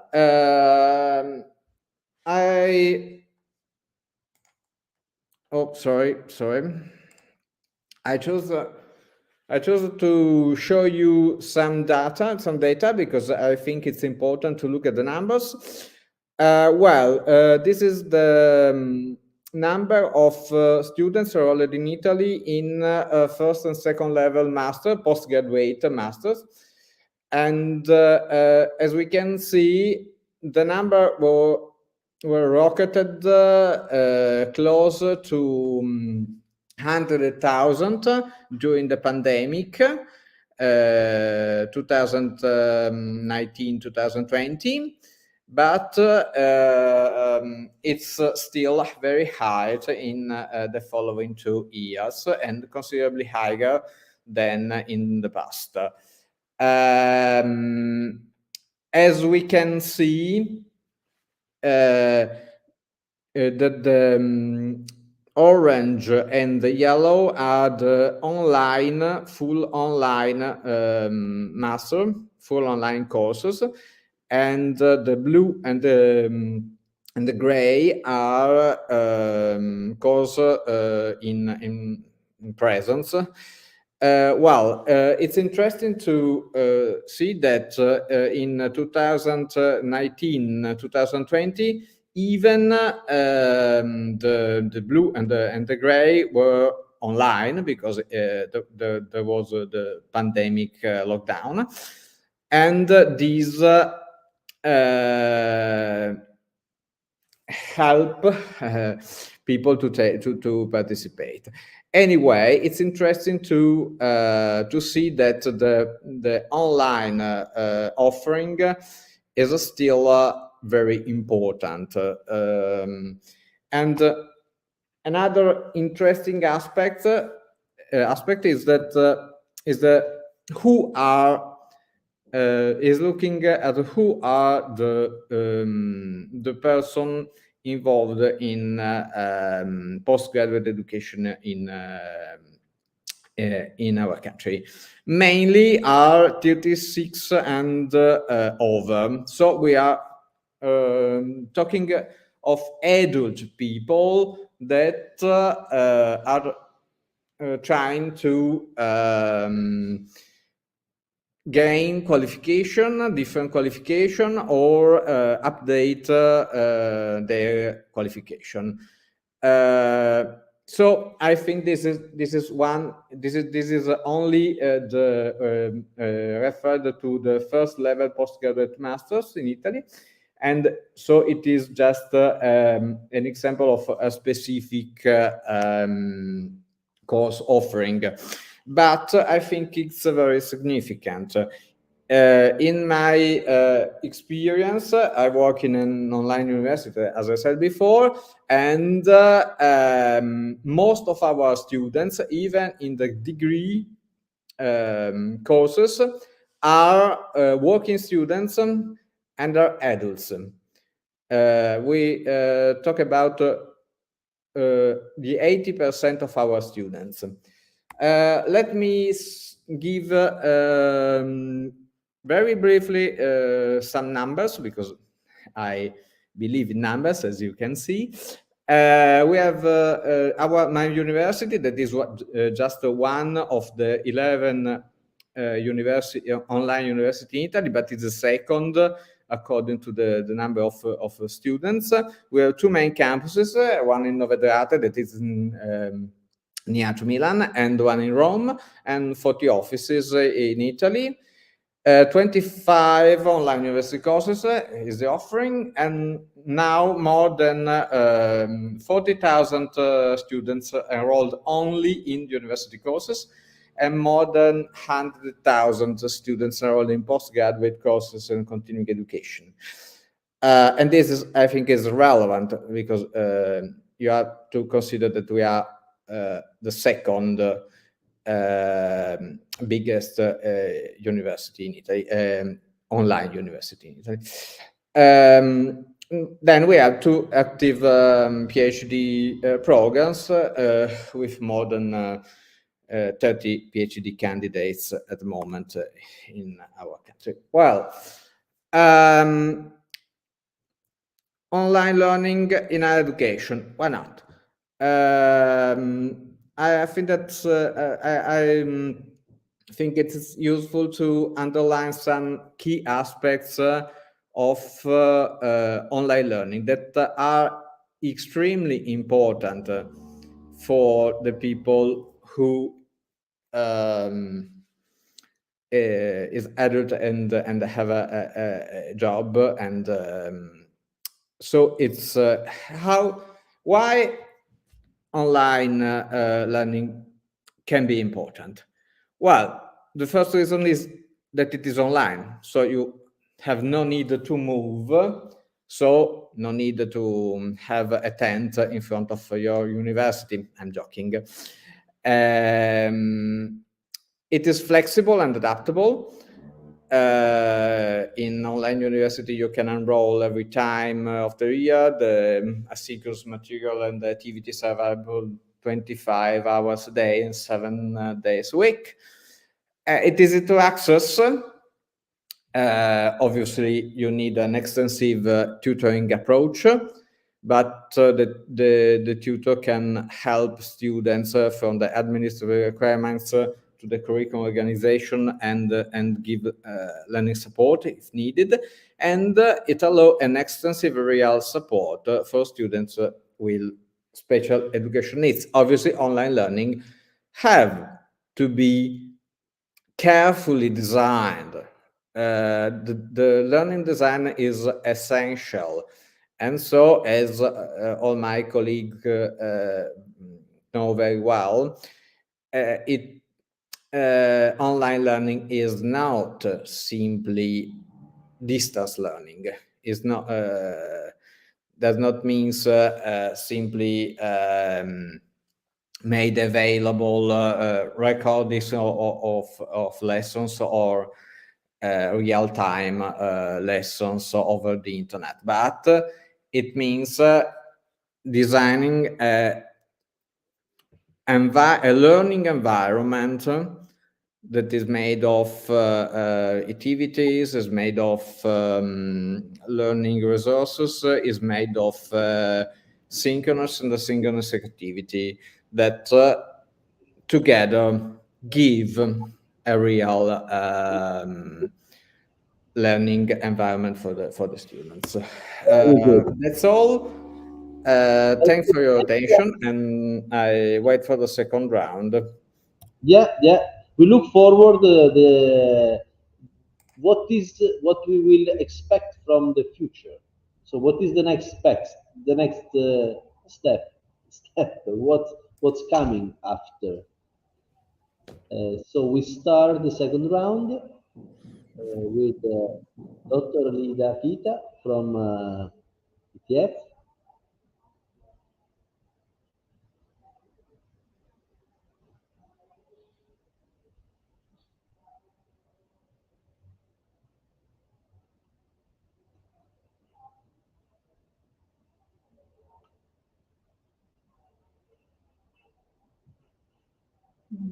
Antonella forse va Mutata.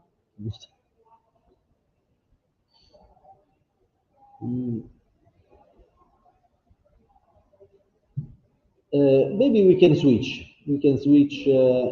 Lida with Dr. Saccà. So Dr. Saccà, Grazie. Grazie per l'interessante confronto con molti spunti veramente significativi. For the interesting interactions and for the many insights we shared. Brevemente, non l'abbiamo fatto nel giro precedente. Briefly, I will discuss something we didn't discuss about previously. Noi siamo Fondimpresa, un ente privato che gestisce risorse pubbliche. We are Fondimpresa, a private entity that deals with public funds. Siamo il soggetto più importante della nazione. We are the most important entity of this kind in Italy. Gestiamo 1/3 di tutte le risorse a disposizione per la formazione dei lavoratori dipendenti delle imprese private. We deal with, we handle 1/3 of all the funds that are collected for training workers. Dal 2011 a oggi abbiamo erogato 3,3 miliardi di euro di formazione. Since 2011, we have funded more than 3 billion euros for training workers. raggiungendo 3 milioni e mezzo di lavoratori dipendenti di circa 100.000 aziende in Italia. And we helped through these funds equipping and educating and training more than around 3.5 million workers of about 100,000 companies throughout Italy. Qual è il futuro? Io mi inserisco nel dibattito. What is the future and what lies in the future? I will now say something about it. Segnalando che nella nostra esperienza in our experience, il sistema produttivo italiano, soprattutto della grandissima azienda, ma our productive system in Italy, especially for big companies, ma anche le medio-grandi, but also the medium to big companies, medium-sized to big companies, si stanno ormai organizzando in accademie aziendali. They are getting more and more organized, having an internal academy inside, a company academy, con l'obiettivo di gestire l'upskilling e il reskilling dei loro lavoratori, with the goal of managing the upskilling and reskilling of their employees, ma anche di occuparsi di quei processi di onboarding che necessitano di competenze e abilità che i giovani che entrano nel lavoro non risultano avere secondo le esigenze aziendali. Also, they are developing ways of following the onboarding processes that require skills on the part of new young people being looking for jobs and that the companies want to employ. Sappiamo che molte università collaborano con queste academy, probabilmente anche alcune di quelle presenti. We know that many universities cooperate and collaborate with these academies, and maybe some of these were present today as well. Dal nostro punto di vista, la sfida che ci attende nei prossimi anni From our perspective, the challenges that we will face in the near future è quella di favorire sempre di più l'integrazione dei sistemi tra istruzione pubblica, università e questioni della formazione professionale. Is to promote the integration of systems, universities and also public offices. Cercando di definire meglio quali sono i perimetri di competenza. Trying to identify as clearly as possible the boundaries in which all of the parties involved have to respect and allowing the integration. E per quanto riguarda gli aspetti della formazione informale, cioè della formazione professionale. And regarding the aspects formal training. Yes, for formal training, yes, regarding these aspects. Arrivare al tracciamento, la messa in trasparenza e la certificazione dei percorsi formativi fatti in uscita dai percorsi curriculari previsti dalla legge. Trying to achieve and to get to transparency and the certification of those training initiatives that are being done by the public schools. Da due punti di vista, uno è quello dell'integrazione dei sistemi regionali di certificazione. So this is an effort that has two sides of it. On the one side, the integration of the regional systems of certification. E dall'altro per portare progressivamente la cultura di tutti i sistemi del sistema della produzione delle aziende, ma anche degli enti di formazione verso una definizione degli obiettivi formativi coerente con quanto previsto dalla dai descrittivi delle professioni. Okay, on the other side is we want to try to see that the culture of the productive system of both the companies and the bodies that will train the workers to go towards a definition of objectives, goals, aims regarding education and training that are coherent with the descriptors that we were referring to in the previous round. Grazie, è stato molto interessante. Thank you. It was very interesting being part of this Non so se meeting. riusciremo a rimanere fino alla fine. We don't know if we can manage to stay till the end of this meeting. Perché abbiamo un altro meeting programmato tra qualche minuto. Thank you very much. Another meeting. Your contribution and especially your role, your institution is a very, very, very interesting case, maybe at international level. I don't know. Are you aware of similar organizations in other countries? Peculiar to Italy? Ci sono molte in Francia, la Francia ha avuto esperienze di questo tipo. So, from what we know, in France there was an experience similar to ours. Ma è andata incontro a modifiche negli ultimi anni. But there were some modifications in the last few years. A quanto mi risulta, in Spagna c'è qualcosa di simile, ma è unificata ed è tripartita con la partecipazione del governo. In Spain, there's something similar, but it is unified, but also divided into three with the government, the Spanish government, as far as we know. Abbiamo, come dire, un sistema che è differente, per esempio, rispetto a quello tedesco, che, come sapete, ha un altro tipo di modello. So it's a peculiar. Yes, we have a system that is, as you may well know, is different from that of Germany, for example. Diciamo che è stato necessario il nostro intervento in Italia perché eravamo molto distanti da quelle che erano le medie di coinvolgimento degli adulti in processi di formazione continua. Yes, our intervention was necessary in Italy because we know that the average yes, there was the average the distant from yes. the European average of the Exactly. adults reached by this training. Yes. Okay, we have a question from the VQA delegation.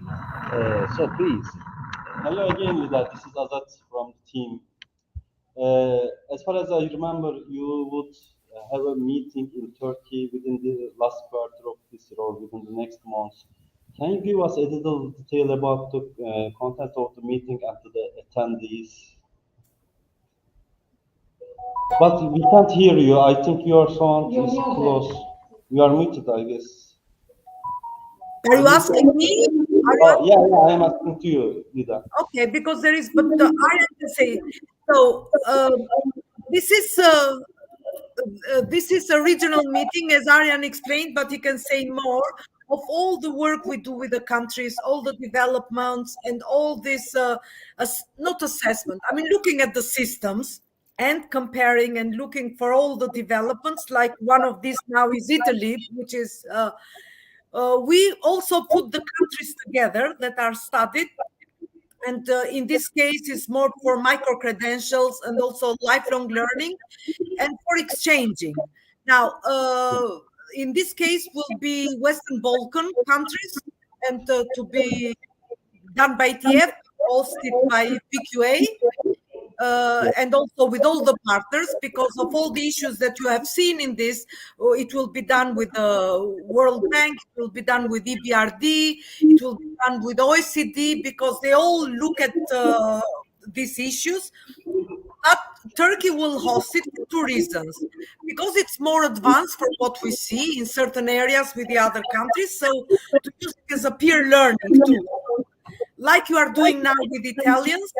With the other partners from our partner countries, we want to come to Turkey and to have this exchange where people, it will be part of it also as a peer learning from peers, no? What developments are. But Arjen, if you want to add more, but that's the scope of it. But we define it all with the Turkish qualification authority, with the ministries and all the people, institutions that are part, which is also agreed by your president.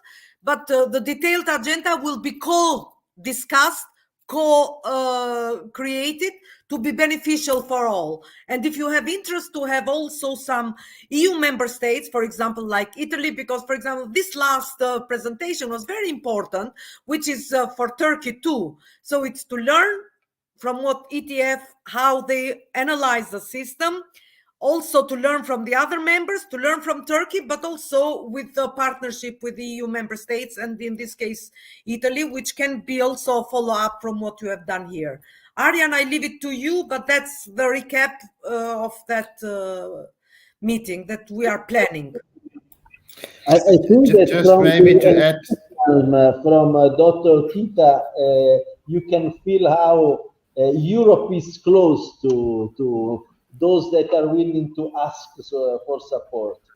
Yes. Yeah, sorry, Arjen, you were saying something. Yeah, I just want to, this is actually just to also compliment Michele, because in Europe there is a European inventory of validation of non-formal and formal learning.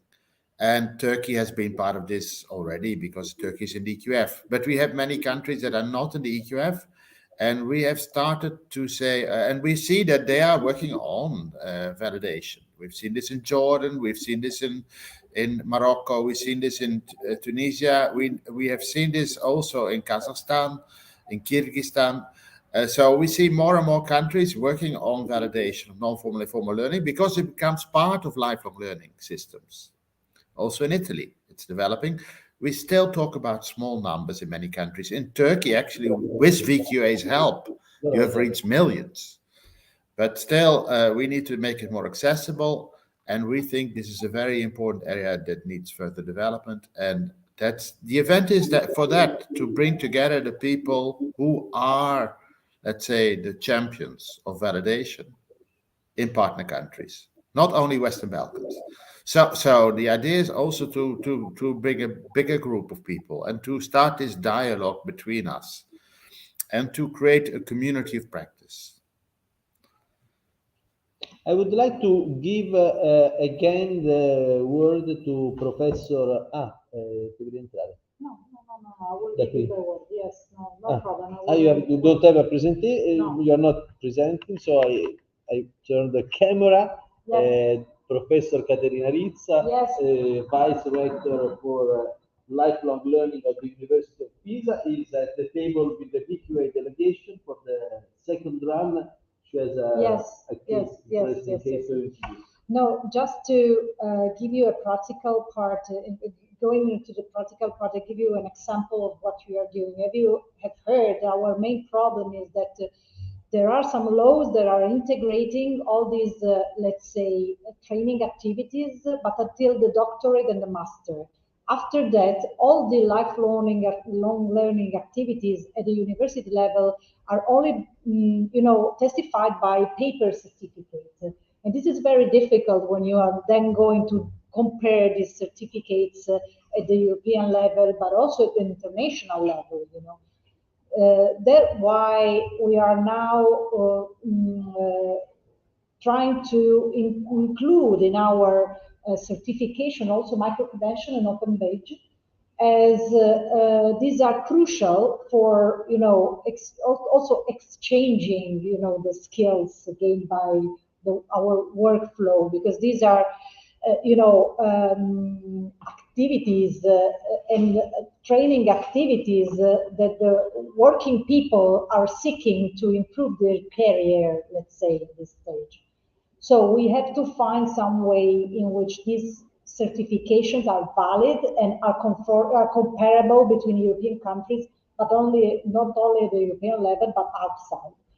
And this is something we have shared our experience with the World Health Organization in order to try to establish the capacities for the public health workflow and public health emergency management in particular.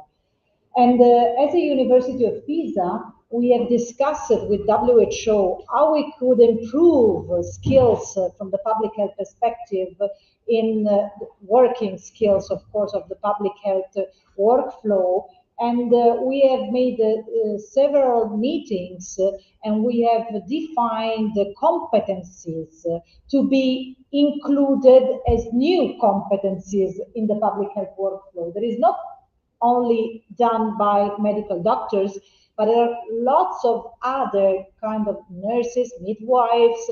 We know that public health world is larger than only, you know, the medical doctor's perspective. That's why we have started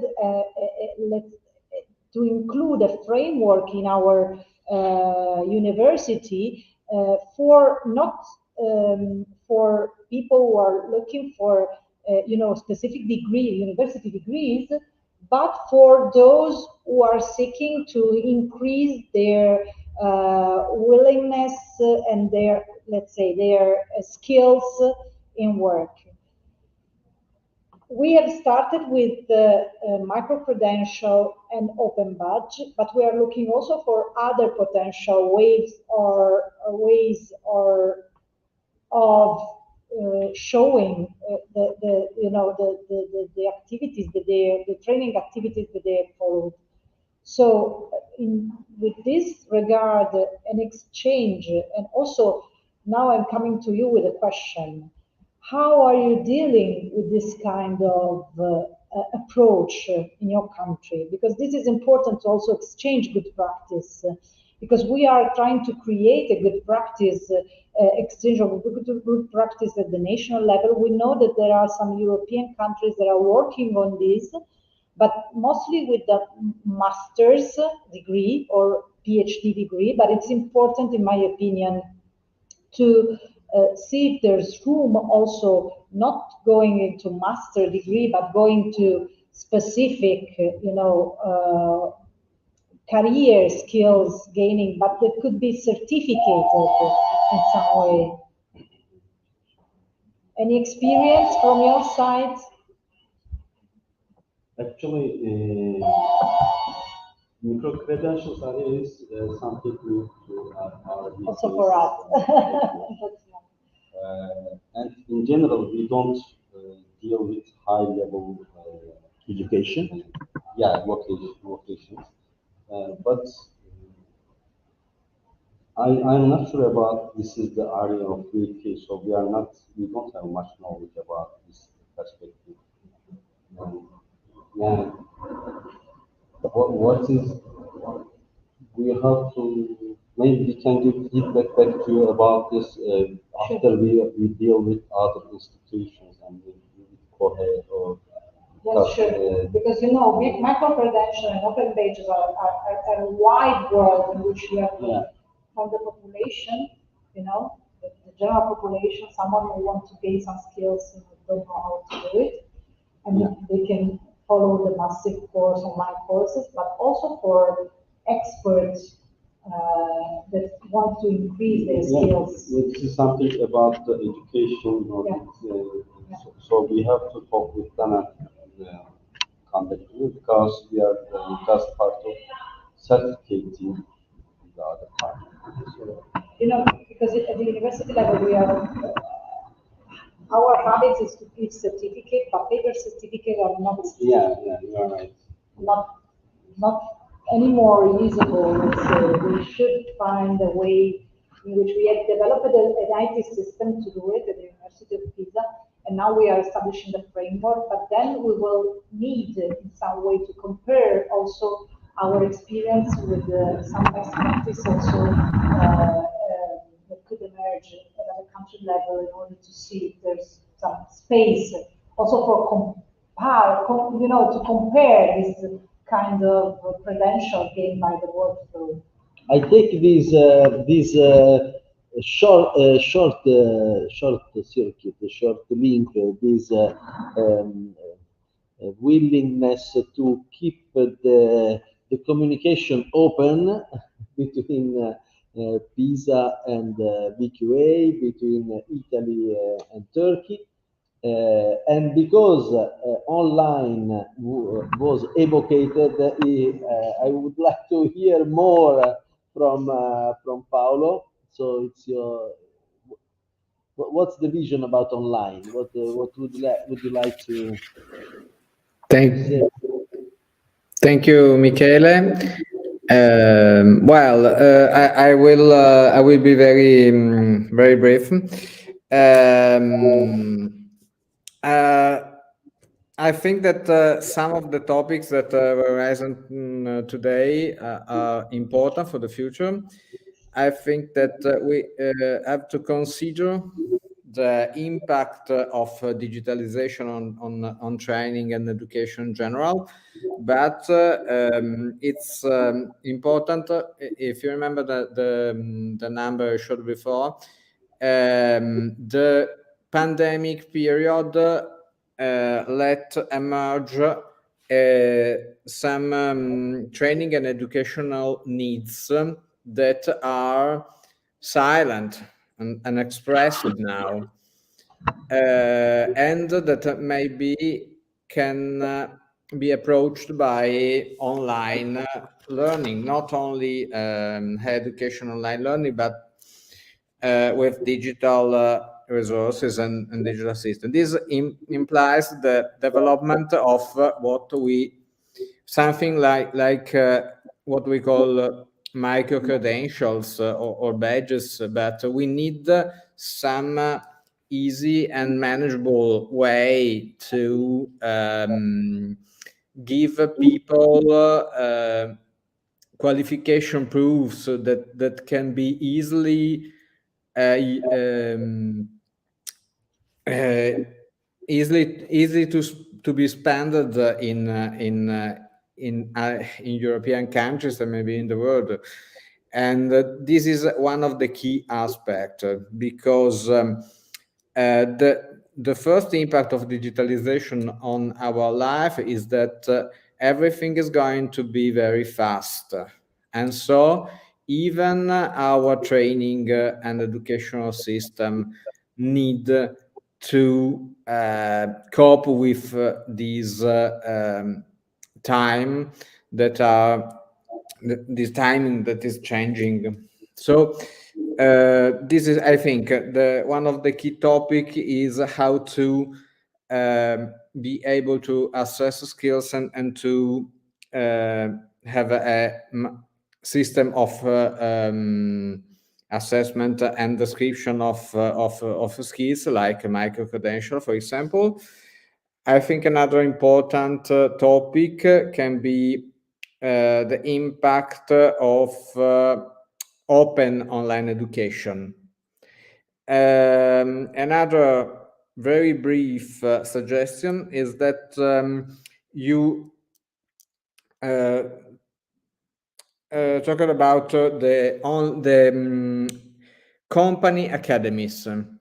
We are seeing a lot of company academies now, and a lot of these are going to provide online learning for very often the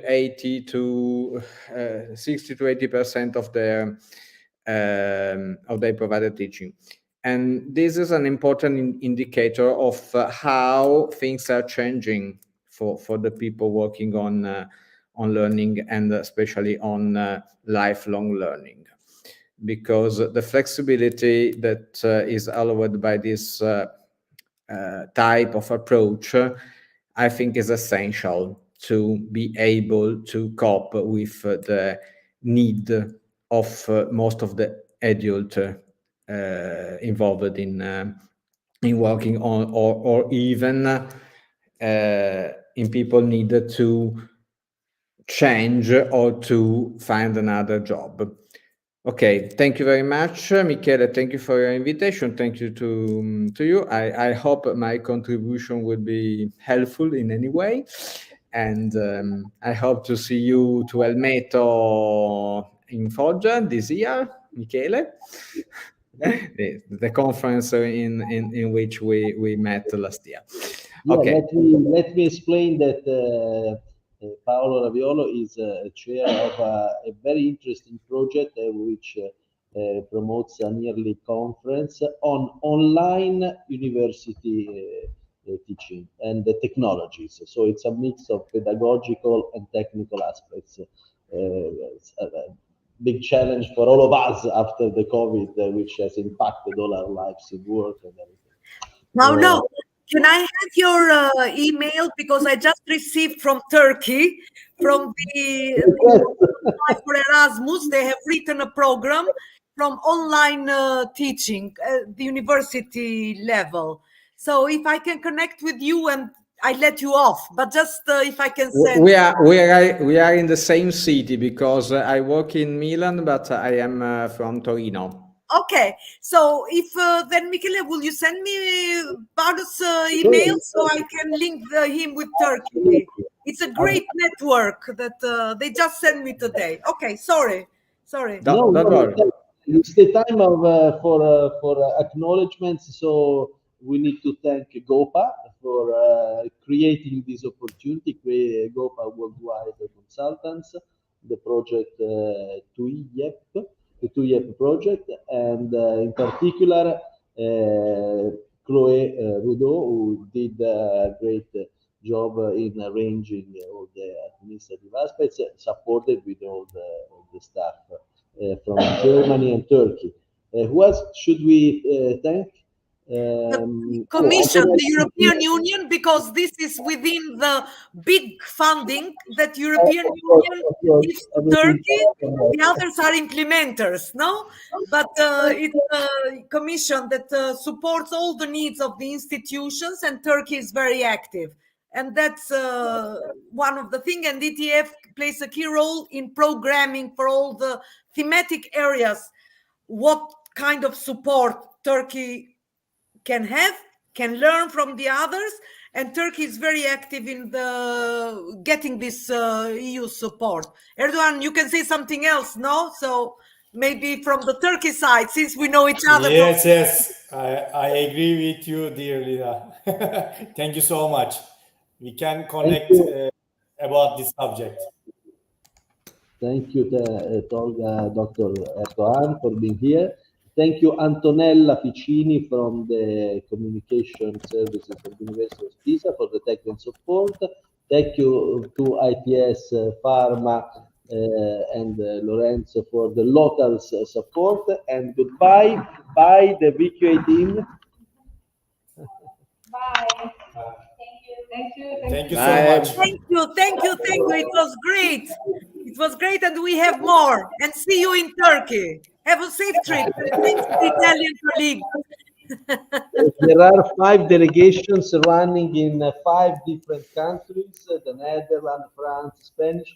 This is the luckiest one. Yes. But Michele, yes. I have to ask for your system. It's excellent. We should have it in ETF. It's really brilliant this way. Will you give us some technical advice how to run from? Yeah, we do everything. From loading packets, from driving to driving people, everything. IT systems, everything. Thank you for this partnership. It was excellent. Well done. Big hugs to all. Bye-bye.